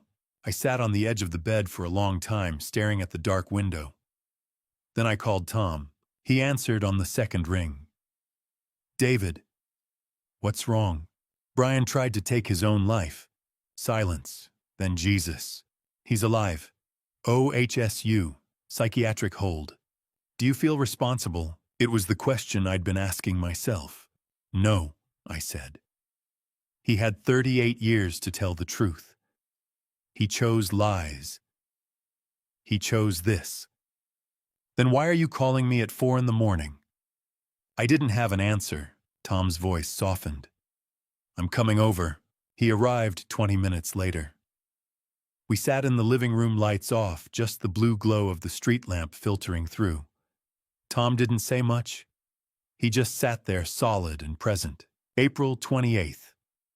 Rick's surveillance confirmed that Sarah and Michael visited Brian at OHSU third floor psychiatric wing at 11 a.m. They stayed 40 minutes. Jennifer did not visit. Diane had filed a restraining order. I did not visit. Griffin called that afternoon. David, the suicide attempt complicates things. If this goes to trial, a jury might see Brian as sympathetic. It could affect damages. I don't care about sympathy, I said. I care about the truth being on record. Understood. That night, I stood in the kitchen looking out at the backyard. The string lights were still on. The grass needed mowing. The garden Jennifer had planted was overgrown. Brian had survived. Part of me, the part that remembered 30 years of friendship, the part that had trusted him, felt relieved. But the other part, the part that knew he had fathered my children and lied about it for decades, The part that had listened to recordings of their conspiracy. The part that had received Diane's call at 3 a.m. That part felt nothing at all. If you're still here with me, leave a comment so I know you're still on this journey. And tell me, what would you choose in this situation? Comment 1 if you believe he should still face justice. Comment 2 if you think what happened is already punishment enough. And just a quick note. Some parts of the next section are slightly dramatized for storytelling. If you'd rather stop here, that's completely okay. But if you stay, the story continues. May 1st. Griffin called at 8:37 a.m. Jennifer's attorney wants an emergency meeting. She's broke. We met at Griffin's office at 10. Margaret Hollis, 47, silver-streaked hair navy suit, sat across from us. She slid a single sheet across the table. My client's financial statement. As of this morning. Griffin passed it to me. Jennifer had $12,400 in checking. 0 savings, 0 retirement. Current residence, her sister Carol's home in Milwaukee. Monthly expenses, $2,100. Outstanding debt, $18,700. Where did it go, I asked. Home renovations, approximately $180,000. Vacations, Europe twice, Hawaii 3 times, roughly $150,000 over 20 years. Your daughter's wedding, $38,000. Your son's BMW, $35,000 as a Christmas gift. Mrs. Morrison lived beyond her means, relying on Dr. Caldwell's supplemental income. Supplemental fraud, Griffin said quietly. Hollis didn't argue. My client is requesting a settlement. She waives all claims to spousal support. She accepts 15% of the marital estate, approximately $220,000, and agrees not to contest asset division. In exchange, Mr. Morrison withdraws the civil fraud suit. Griffin looked at me. I leaned back. No. 10%. $145,000. She signs a sworn affidavit admitting to the 38-year affair, the paternity fraud, and the conspiracy. She waives all claims to Sarah and Michael, and she agrees to a lifetime no-contact order. Ever. Hollis's expression hardened. That's punitive. That's fair. She lied for 38 years. She helped Brian falsify birth certificates. She told our children I wasn't their father and kept it secret for 12 years. She conspired to have me declared incompetent and locked in a nursing home. 10% and a confession, or we go to trial, and she gets nothing. I'll discuss it with my client, Hollis said. They reached an agreement on May 3rd. Jennifer signed the affidavit at a notary's office. I didn't attend. I received a scanned copy at 4:15 p.m. I, Jennifer Ann Morrison, do hereby swear, under penalty of perjury, that I engaged in a continuous extramarital affair with Brian Michael Caldwell from approximately 1987 to 2025. I further admit that Brian Caldwell is the biological father of Sarah Elizabeth Morrison, born 1997, and Michael James Morrison, born 2000, and that I knowingly allowed David Edward Morrison to believe he was their father for 28 and 25 years. I participated in the falsification of medical records and engaged in a conspiracy to deprive Mr. Morrison of his legal and financial autonomy. I accept full responsibility for my actions. I saved the PDF, closed my laptop, felt nothing. The same day I made 3 calls. First, to Verizon. I need to remove 2 lines from my family plan. Sarah's and Michael's numbers lines I'd been paying for since 2012 and 2015. The lines would be disconnected at midnight. Second, to Blue Cross Blue Shield. I'm removing 2 dependents from my health insurance, Sarah and Michael. $650 a month combined. Coverage would end May 31st. Third, to Michael's cell. Voicemail. Michael, this is David. The BMW you're driving is titled in my name. I purchased it for $35,000 as a gift, but legally it's my property. Return it to my address by 6 p.m. tomorrow, or I'll report it stolen. Michael didn't return the car. At 6:43 p.m. on May 2nd, he texted, "You can't do this. That car was a gift. I'll sue you for harassment." I forwarded the text to Griffin. At 7:05, I walked into Portland Police Bureau East Precinct and filed a stolen vehicle report. The officer took my statement, reviewed the title documents, and issued a report. "We'll enter it into the system. If the vehicle is stopped, the driver will be detained. Thank you." May 10th, 7:18 p.m. I was reviewing a proposal when my phone rang. Unknown number. "Hello, Mr. Morrison. This is Marcus, Sarah's husband." I straightened. Marcus. 30 years old pediatric nurse married Sarah in June 2023. I'd walked her down the aisle. I'd paid for the rehearsal dinner $4,000. "What do you want, Marcus?" His voice was careful, respectful. "I know you don't owe me anything, sir. I'm not calling to defend Sarah. I just thought you should know some things. I didn't know about the conspiracy until April. Sarah told me after you confronted her. I was furious. We've been in therapy twice a week since. I told Sarah she was a coward. She made her own choices. Then why are you calling?" He hesitated. "Because Sarah is 8 weeks pregnant. Due date in December. She wants you to be a grandfather. But she's too afraid to ask." I closed my eyes. "She cries every night. She says she ruined everything. She knows what she did was unforgivable. Then why are you telling me this?" "Because I'm not asking you to forgive her. I'm just asking if she truly changes, if she proves her remorse over time, would you ever consider letting her back into your life? Not now. Not soon. But someday." I sat in the silence. The house was quiet. Outside, streetlights glowed amber. I don't know, Marcus. The woman I thought was my daughter wouldn't have done this. I don't know who Sarah really is anymore. I understand. For what it's worth, I've asked her to write you a full apology letter. No excuses. Just the truth and acknowledgement of what she did." "And Michael," Marcus exhaled. "I don't know about Michael. Sarah says he's not doing well. He quit his job at Nike in late April. He's not answering her calls. I think he's alone right now. That's his choice." "Yes, sir, it is." Silence. "Thank you for telling me about the baby. I don't know what I'll do with that information. But thank you. Take care, Mr. Morrison."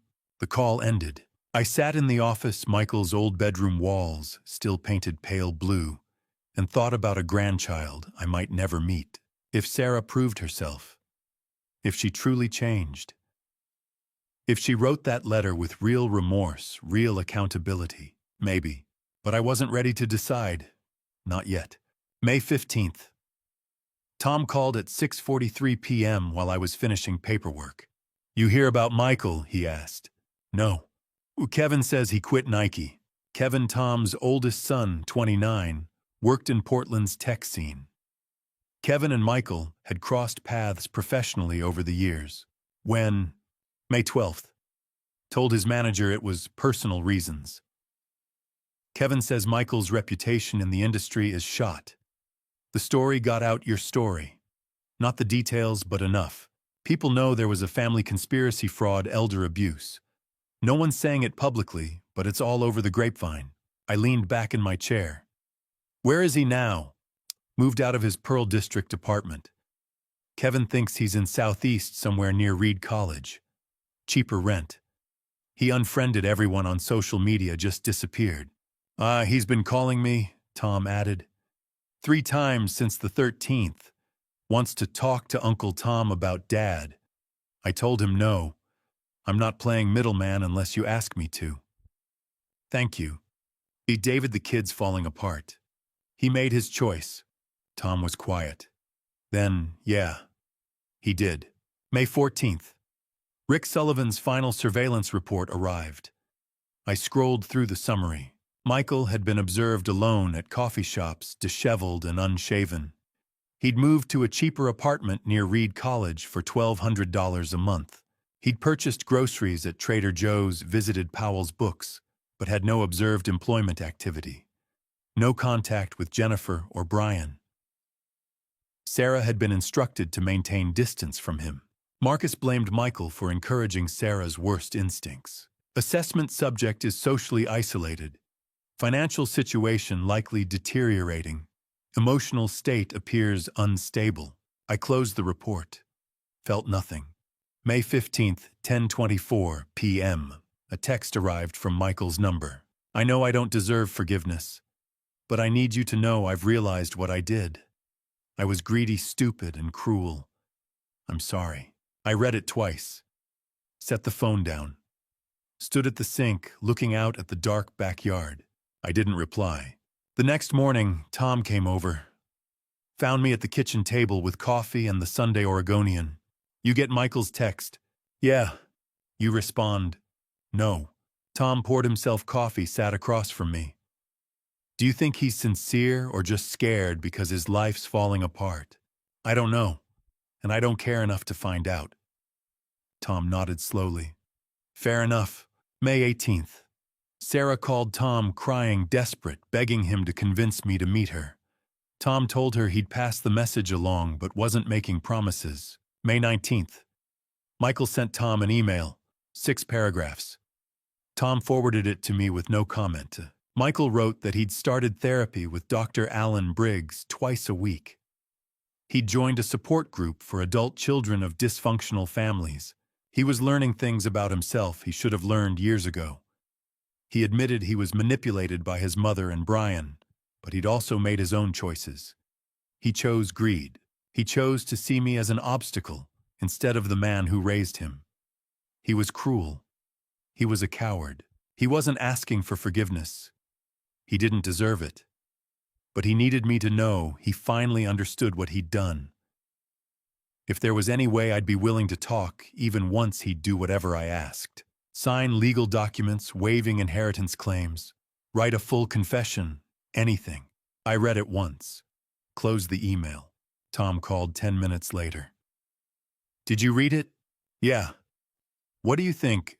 I think he's desperate. That doesn't mean he's lying. It doesn't mean he's telling the truth either. Tom sighed. No, it doesn't. May 20th. Dinner at Tom's house in Gresham. His wife Linda made pot roast. After dinner, Tom and I sat on the back porch. The evening air was cool, the sky streaked with pink and orange. Tom handed me a beer. I set it on the rail unopened. Sarah and Michael both reached out to me, Tom said. They're begging for a chance to talk to you. I don't want to see them. I know, but hear me out. I'm not saying you have to forgive them, but what if years from now you regret not giving them a chance to apologize face to face? What if you wonder whether they were sincere, and you never gave yourself the opportunity to find out? I looked at him. You think I should meet them? I think you should let them prove themselves first. Let them write full apology letters. Not texts, not emails, real letters. Detailed. What they did. Why it was wrong. What they're doing to change. If the letters are garbage, you throw them away. If they're sincere, then you can decide whether to meet them. On your terms, your timeline. I thought about it. The beer sat unopened. The sky darkened to purple. How long? 2 weeks, June 1st. That gives them time to think, to write something real. And if I read the letters and still don't want to see them, then you don't. But at least you'll know you gave them a chance to be honest. I thought about Sarah, 8 weeks pregnant. I thought about Michael alone in a cheap apartment, unemployed, texting apologies at 10 p.m.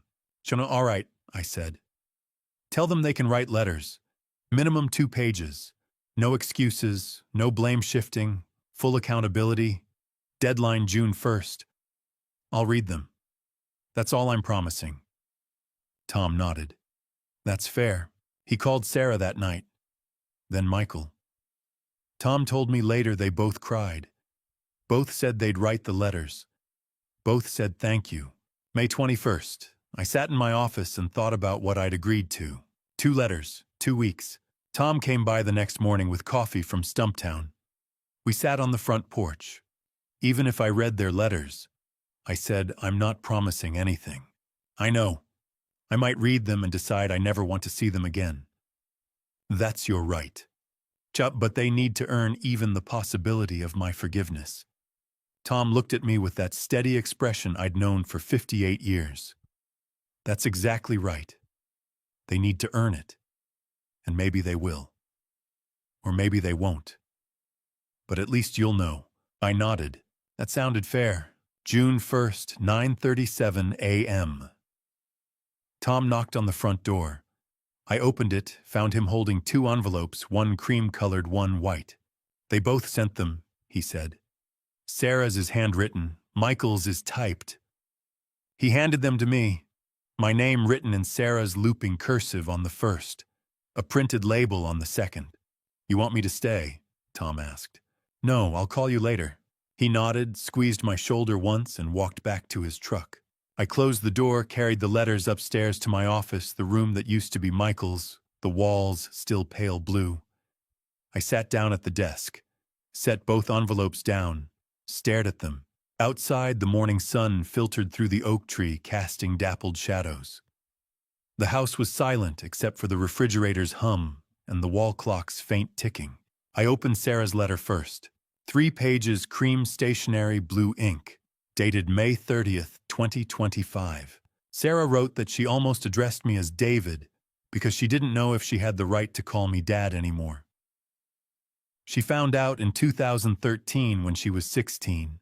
Her mother sat her down and told her Brian Caldwell was her biological father, that I didn't know that telling me would destroy the family. She was confused, angry, but chose silence.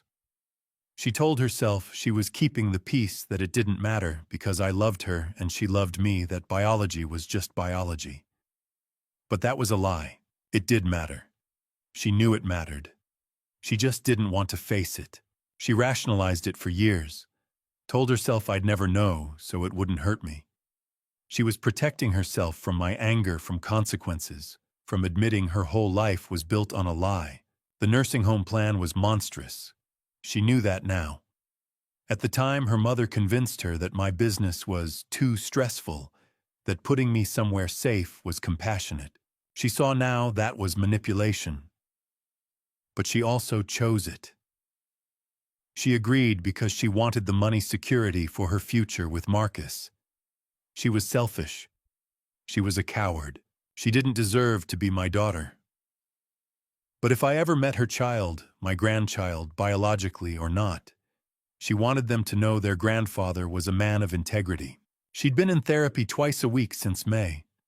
This pregnancy forced her to think about what it means to be a parent and how badly she failed the father she had. She was learning to be honest with Marcus. It was hard. She'd spent so many years hiding, lying, pretending. But he was teaching her that love requires truth even when painful. She didn't expect forgiveness, but she was working to become someone worthy of it even if she never received it. Because I deserved better. I deserved a daughter who told the truth. I'm sorry, Dad. I'm so sorry. Sarah. I set the letter down. My hands were steady. My chest felt tight. I opened Michael's letter. 2.5 pages, white printer paper typed, dated May 31st, 2025. Michael wrote that he didn't know if he should call me Dad. He didn't think he'd earned that right. But I was his father in every way that mattered until he decided I wasn't. He found out when he was 13. His mother told him the same way she told Sarah. He was angry, not at her, at me. He convinced himself I wasn't really his dad. That Brian was, that everything I'd done didn't count because we didn't share DNA. That was stupid. The logic of a hurt, confused kid. But he never let go of it. He carried that anger into adulthood. He became greedy, entitled. He looked at my business, my money, my success, and told himself I owed him. The nursing home plan was his idea. February 2024. He researched it, found the legal loopholes, consulted an elder law attorney, pitched it to his mother and Sarah. He made it sound reasonable, compassionate. But it wasn't. It was theft. It was cruelty. He looked at me like a wallet, not a father. That disgusted him now.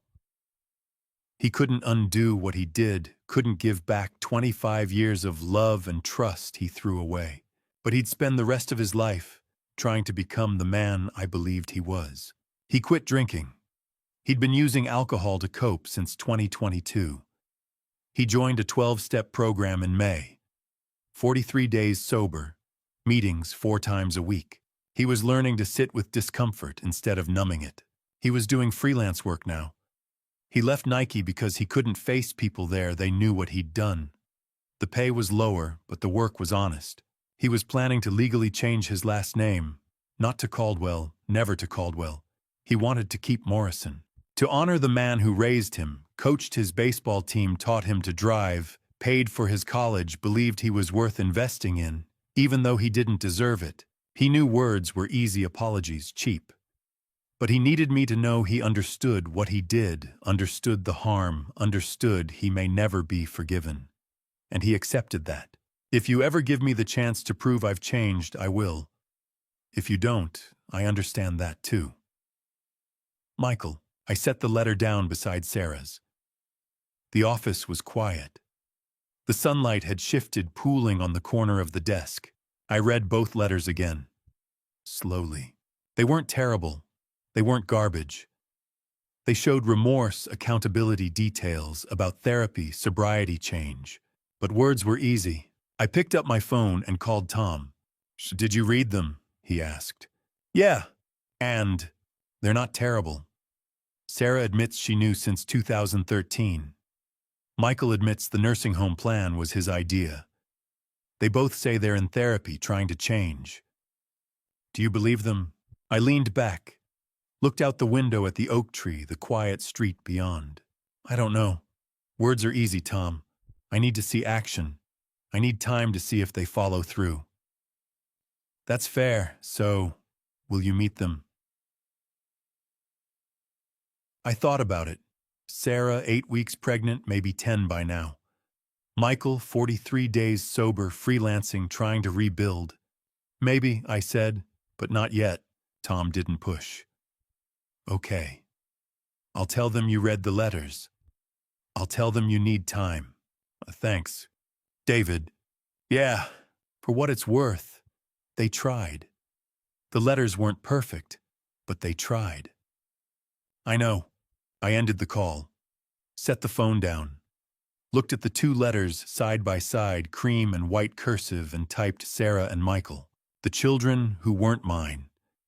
The children who'd been mine for 28 and 25 years. I didn't know if I could forgive them. I didn't know if I wanted to. But I knew I'd read their letters. And that was something. Maybe someday it would be enough. September 14th, 2:53 p.m. I pulled into the driveway of Tom's house in Gresham, the same split-level ranch he and Linda had bought in 1994, the yard still thick with Douglas firs. Tom opened the door before I knocked. "You ready?" he asked. "No." "That's fair." He stepped aside. "They're not here yet. You want coffee?" "Water's fine." I followed him into the living room. Familiar space cream walls, family photos on the mantel, the same navy couch. I sat in the armchair by the window. Tom handed me water and sat on the couch. "Sarah's bringing Marcus," Tom said. "Michael's coming alone." I nodded. At 3:04, a Honda CR-V pulled into the driveway. Sarah stepped out first, 28 years old, 6 months pregnant, the curve of her belly visible beneath a loose gray sweater. Marcus got out, walked around, touched her elbow gently. Tom let them in. Sarah looked at me, her face pale, uncertain. "Hi," she said quietly. "Sarah." "Mr. Morrison," Marcus said, respectful, wary. They sat on the couch across from me. Sarah folded her hands in her lap. Marcus sat close, protective. 5 minutes later, a Mazda parked behind the Honda. Michael got out, 25 years old, thinner than I remembered, hair longer, wearing flannel and jeans. He walked up, slowly knocked once. Tom opened the door. Michael stepped inside, saw me, stopped. "David," he said. "Michael." He sat beside Sarah and Marcus. The five of us sat in a rough circle. The air was thick, tense. I spoke first. "I'm here because Tom convinced me to give you a chance. I'm not promising forgiveness. I'm not promising reconciliation or a relationship. I'm here to listen. That's all." Sarah nodded, eyes already red. Michael looked down at his hands. "Who wants to go first?" Tom asked. "And I will," Sarah said. She spoke for maybe 10 minutes. Her voice was steady, careful, like she'd thought hard about every word. "I've been in therapy twice a week since May. Dr. Ellen Reyes.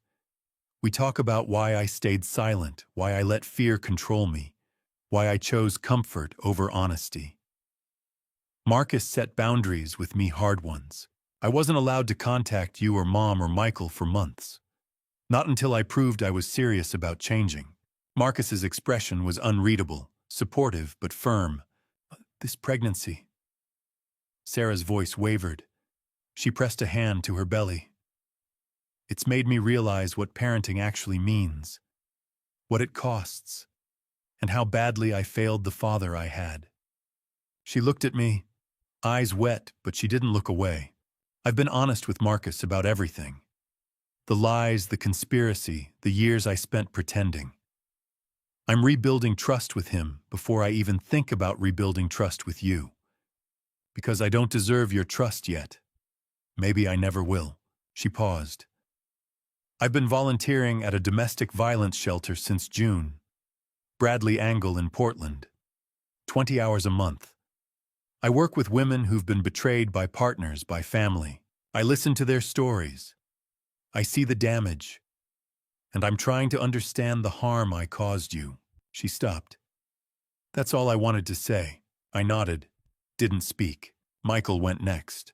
He leaned forward, elbows on knees, hands clasped. He looked older, worn, like someone who'd been carrying something heavy and finally set it down. "I've been sober since May 8th. 4 months, 6 days. I go to AA meetings 5 times a week. I have a sponsor, Jim, 12 years sober. I call him when I feel like drinking, when I feel like giving up." He glanced at Sarah, then back at me.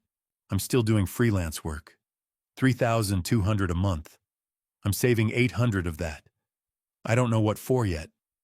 Maybe just to prove to myself I can." He exhaled slowly. "See, I filed paperwork on September 1st to legally change my name. Not my first name, just to make sure I keep Morrison. Court dates October 15th. I want to keep it to honor the man who raised me, even though I didn't deserve it." His voice cracked. He cleared his throat. "I'm seeing a therapist, Dr. Alan Briggs. He specializes in shame and accountability. He's helping me understand why I convinced myself you owed me something, why I felt entitled to your money, your business, your life. He's helping me sit with the fact that I was cruel, that I looked at you like a wallet instead of a father." He stopped, looked at me directly. "I'm not asking you to forgive me. I'm not asking for money or reconciliation or anything. I just want you to know I'm trying. Not because I expect anything from you, but because you deserve to know that I finally understand what I did." The room was quiet. I looked at Sarah, at Michael, at Tom sitting beside me, at Marcus, whose hand rested lightly on Sarah's knee. "I appreciate the effort," I said finally. "Both of you. I read your letters. I heard what you just said. And I believe you're trying." Sarah's face brightened slightly. Michael exhaled, relief flickering. "But," I continued, "trust isn't rebuilt in 4 months, or 6, or even a year. If you're serious about changing, prove it over time. Keep going to therapy, stay sober, keep volunteering. Show me through your actions, not your words, that you understand what you did, and that you're committed to being different." They both nodded. Sarah hesitated. "If the baby comes, if I have a daughter or a son in December, would you ever want to meet them?" I looked at her belly, at the curve of new life, at the fear and hope in her eyes. "Ask me again in 6 months," I said. Her face fell slightly, but she nodded. "Okay." Michael stood first. "Thank you for seeing us." Sarah stood too slowly, one hand supporting her back. "Thank you, Dad." I didn't correct her. I just nodded. Marcus shook my hand, brief, firm. "Thank you, Mr. Morrison." They left. The Honda pulled out first, then the Mazda. Tom and I sat in the living room. The house was quiet again. "How do you feel?" Tom asked. I thought about Sarah's therapy, her volunteer work, the way her voice cracked. About Michael's sobriety, his legal name changed the weight in his eyes. Like I'm watching strangers trying to become the people I thought they were. I said, "I don't know if that's possible. But maybe I'm willing to see." Tom smiled faintly. "That's something." "Yeah," I said, "it is." I drove home through the late afternoon light, past suburbs and strip malls and winding roads back to Cedar Hills. The house was empty, too big, too quiet, same as always. But for the first time in months, I didn't feel angry. I felt cautious, uncertain, maybe a little bit hopeful. It wasn't forgiveness. Not yet. But it was something. October 15th. An email from Sarah arrived at 7:42 a.m. Subject line, "Update October." I opened it over coffee at the kitchen table. The morning light filtered through the window, pale and cool. Sarah wrote that she was still in therapy twice a week, with Dr. Reyes working on honesty boundaries, understanding why she stayed silent. It was hard. Some days she wanted to quit, but Marcus reminded her that the hard things were worth doing. The nursery was ready, pale yellow crib assembled. They were taking parenting classes at Legacy Emmanuel 6 weeks every Thursday night. She was learning to be honest with Marcus about everything, not just the big things, the small things too. It was harder than she thought. But he was patient. Baby was healthy. 32 weeks. Doctor said everything looked good. She'd been promoted to peer counseling coordinator at Bradley Angle in October, working with women who'd been through betrayal. It taught her more about what she'd done to me than anything else. "You don't have to reply. I just want you to know. Sarah." I read it twice, set my phone down, stared out the window at the oak tree, the leaves turning gold and rust. I didn't reply. November 3rd. An email from Michael. Subject line, 90 days. Michael wrote that today marked 90 days sober. He got his chip at the Alano Club. Jim, his sponsor, said the first 90 days were the hardest, but they were the foundation. Everything else builds on this. He was still doing freelance work. Small projects, website updates, app, troubleshooting, database work. Making $3,200 a month instead of $8,500 at Nike. But it was work he was proud of. Therapy with Dr. Briggs was helping him understand why he felt entitled to my money. He was learning that love was a gift, not a debt. He was sponsoring someone now. Ryan, 28 days sober. Jim said the best way to stay sober was to help someone else do the same. You don't have to reply. I just wanted you to know. Michael. I read it in my office. Outside November, rain drummed against the window. Portland gray, heavy and persistent. I hit reply. Typed 3 words. Proud of you. Sent. November 8th. Another email from Michael. Subject line, "It's official. Today he officially changed his name. The court approved it." He was still Michael James Morrison because I gave him that name, and he wanted to be worthy of keeping it. It felt like a promise. To himself. To me. He knew he broke the trust that came with that name. He knew he disgraced it. But he'd spend the rest of his life trying to live up to it. Thank you for giving it to me in the first place. Michael. I sat at my desk for a long time. The rain had stopped. The sky was pale and washed out. I typed a reply. Good. Make it mean something. Sent. Mid-November. Tom called on a Saturday afternoon. I was in the garage organizing tools. "How are you holding up?" Tom asked. "Fine. Now Sarah and Michael ask about you every time I talk to them, which isn't often, maybe once a week. They never push. Never ask me to pressure you. They just want to know if you're okay. I didn't say anything. They're respecting your boundaries, David. That's what you asked for. I know. So note, are you softening even a little? I thought about Sarah's emails, the nursery, the parenting classes, the volunteer work, Michael's sobriety, his name change, the AA meetings, the sponsor, the freelance work he was proud of. Maybe, I said. A little. Tom was quiet. Then, that's good. That's progress. Yeah, I hung up. Went back to organizing. Found a box labeled Sarah, Little League Trophies 2008 to 2011. I opened it. Looked at the small gold-painted figures, girls with bats, girls throwing, girls running. I'd coached that team. Spent Saturday mornings at Laurelhurst Park teaching them how to bunt, how to slide, how to shake hands after every game. I closed the box, set it back on the shelf. Not yet, but maybe. November 20th, 11:35 p.m. My phone rang.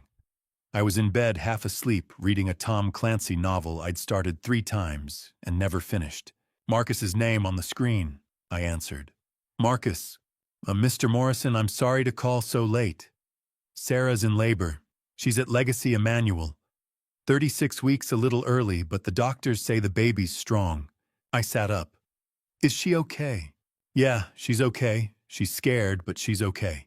He paused. She's asking for you. I didn't speak. I told her I'd call. But I also told her you might say no, and that's completely okay. This is your choice. No pressure. I just wanted you to know. I looked at the clock. 11:35 p.m. I thought about Sarah, 28 years old, 6 months of therapy, 6 months of emails, 6 months of proving she was serious. I thought about the baby, my grandchild biologically, or not being born 4 weeks early, Sarah scared, asking for me. Which floor, I asked. 4th. Labor and delivery. Room 412. I'll be there. Thank you, Mr. Morrison. I hung up. Sat on the edge of the bed, staring at the dark window, the rain starting again outside. I stood, got dressed, jeans, sweatshirt, jacket, walked downstairs. In the living room on the mantel, there was a photograph I'd turned face down in April. Sarah, 24 years old, nursing school graduation, wearing her white coat, smiling. I'd paid for that degree, $45,000. I'd sat in the audience and clapped when they called her name. I walked to the mantel, picked up the frame, turned it upright. Sarah smiling. My daughter. Not my daughter. Both. Neither. I didn't know anymore. I set the frame back on the mantel upright now and picked up my car keys. The drive to Legacy Emmanuel took 22 minutes. The roads were empty, slick with rain. The hospital parking garage was quiet, fluorescent lit, echoing. I walked through the sliding doors into the lobby. Took the elevator to the 4th floor. Labor and delivery. Room 412.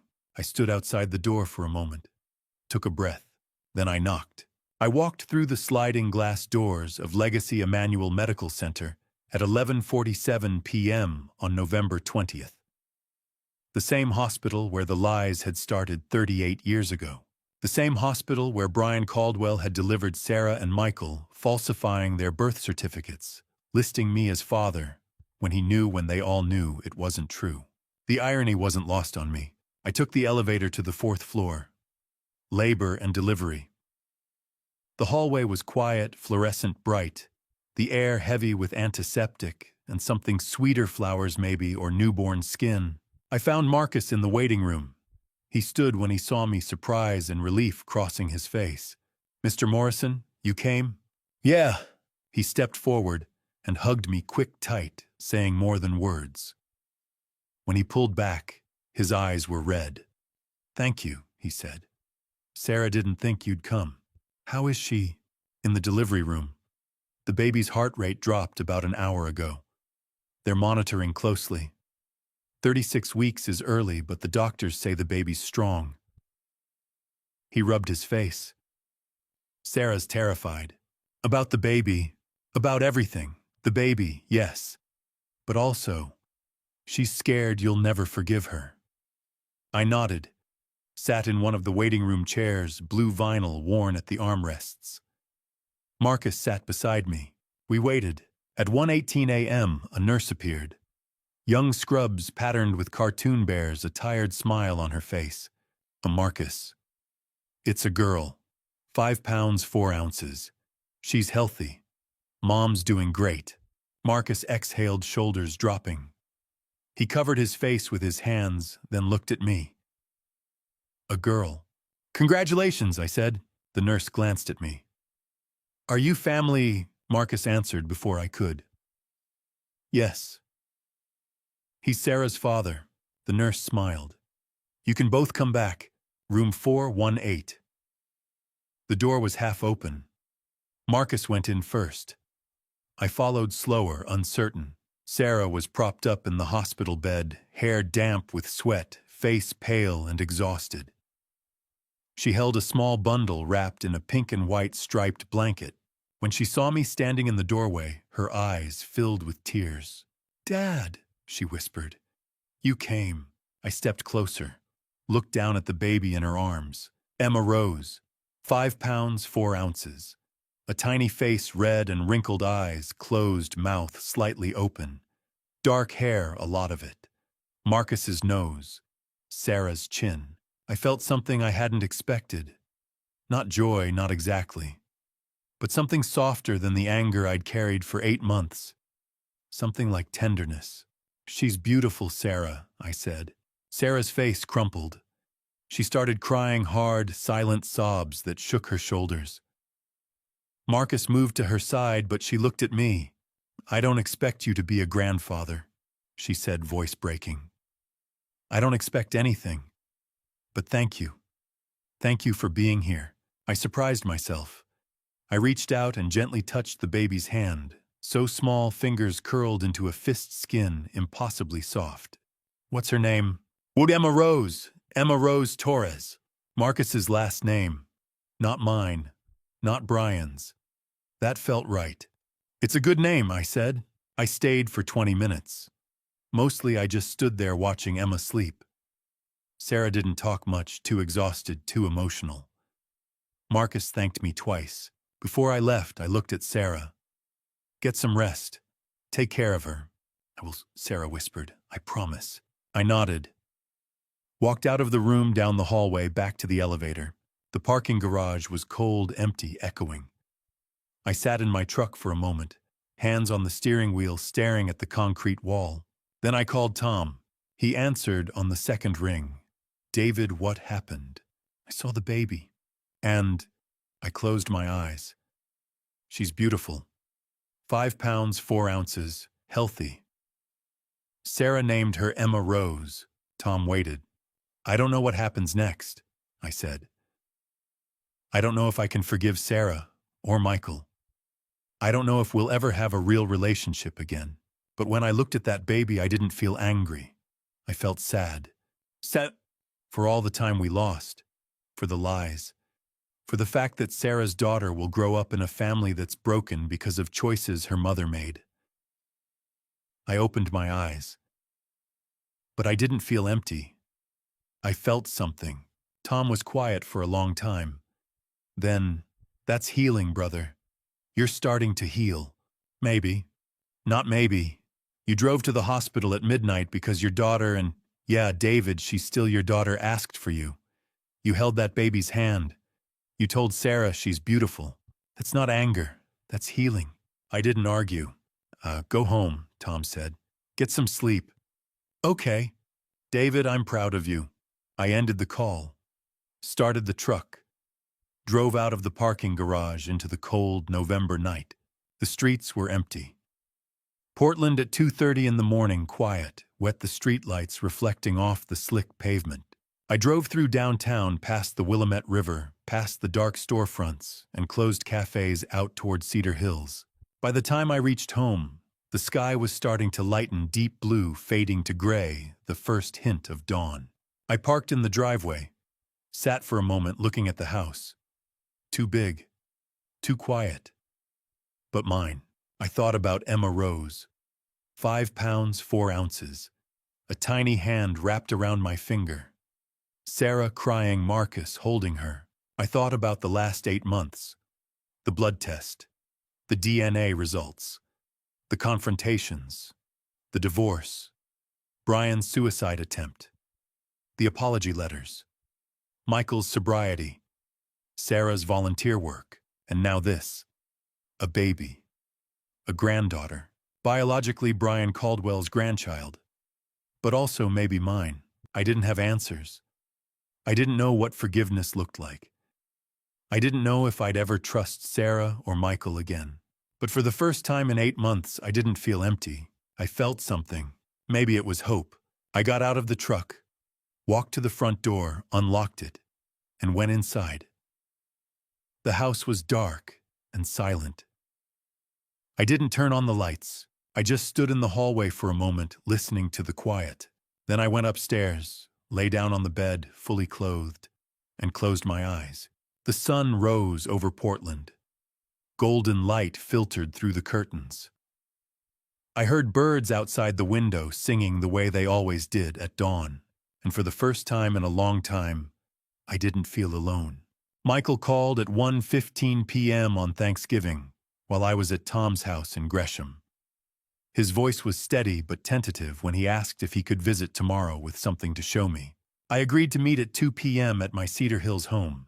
He arrived at 1:58 p.m. looking transformed. He'd gained weight, shaved, and his eyes held a clarity I hadn't seen in years. He wore a flannel shirt and work boots carrying a manila envelope. This was his first time inside the house since April 15th, the day I'd thrown him out. We sat in the living room, and he set the envelope on the coffee table between us. "I'm not here to ask for forgiveness," he said quietly. "I just need you to see this." He pulled out 4 items, each one deliberate and measured. The first was an 18-month sobriety plan, 12 pages detailing daily AA meetings, twice-weekly therapy with Dr. Briggs' career goals for freelance work, and comprehensive relapse prevention strategies. It wasn't a promise. It was a blueprint. The second item was a notarized affidavit waiving all legal claims to my estate. His signature sat above a blue embossed seal. "I don't want your money," he explained. "I want your respect." Third came 8 pages of handwritten timeline, 47 lies he'd told me between 2013 and 2025 each, with dates, contexts, and explanations. I read the first entry about October 2013, when he was 13, and had just learned Brian was his biological father.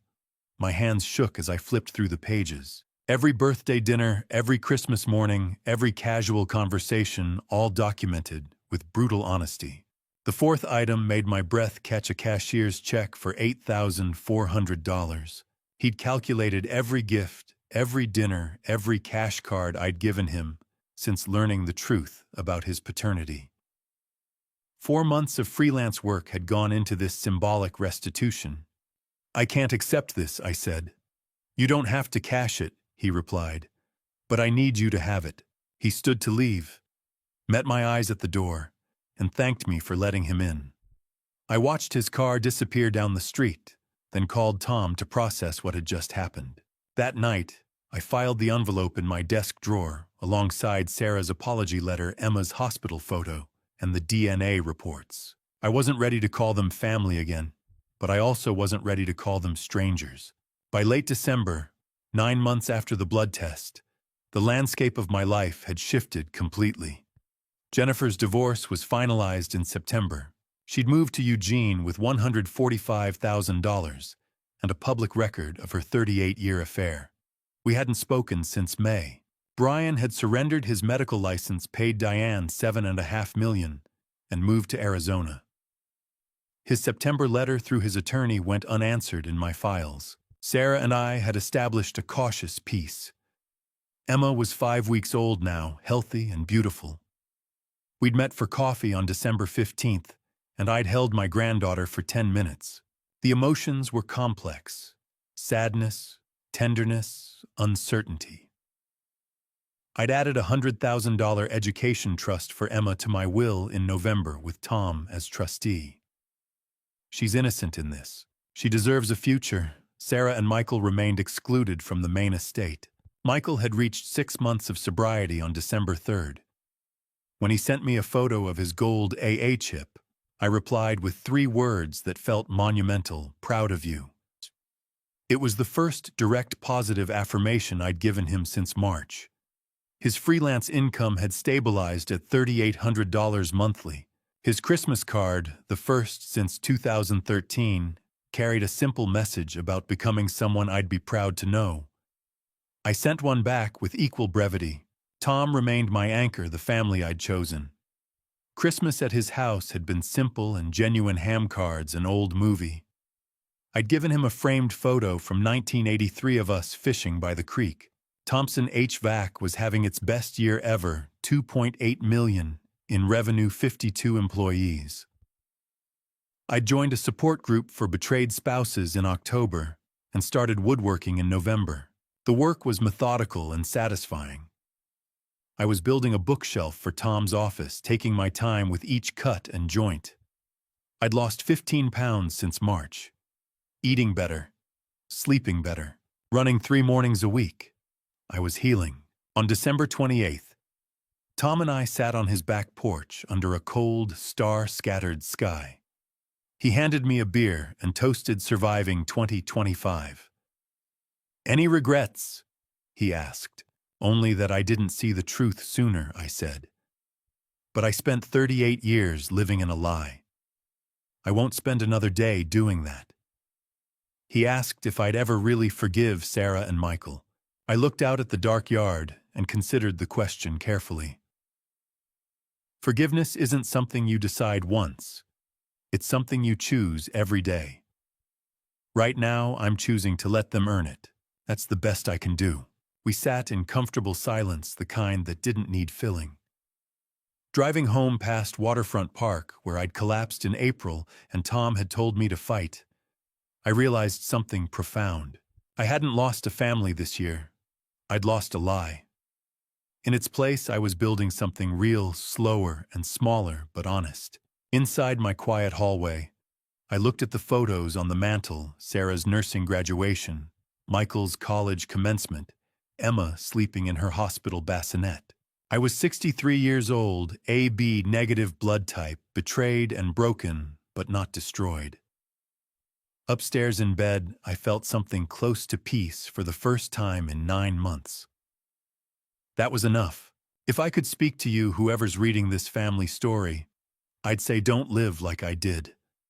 Don't spend 38 years trusting blindly without asking hard questions. I loved, deeply, provided faithfully, and believed completely. But I never verified. I never challenged the inconsistencies. And that blind trust cost me decades of truth. This family story taught me that love without honesty is just a beautiful lie. Biology doesn't make a father, presence does. But betrayal, even wrapped in years of sacrifice, leaves scars that time alone can't heal. Dad revenge isn't about cruelty. It's about reclaiming your dignity when the people you trusted most conspire to erase you. My dad revenge wasn't violent. It was legal, financial, and emotionally necessary. I demanded accountability. I refused to be a victim in my own life. Yet revenge alone doesn't bring peace. Forgiveness. True forgiveness isn't a single decision. It's a daily choice to let go of bitterness and allow people to earn back what they destroyed. Sarah and Michael are trying. I'm watching. That's the most honest thing I can offer. Here's my advice. Trust, but verify.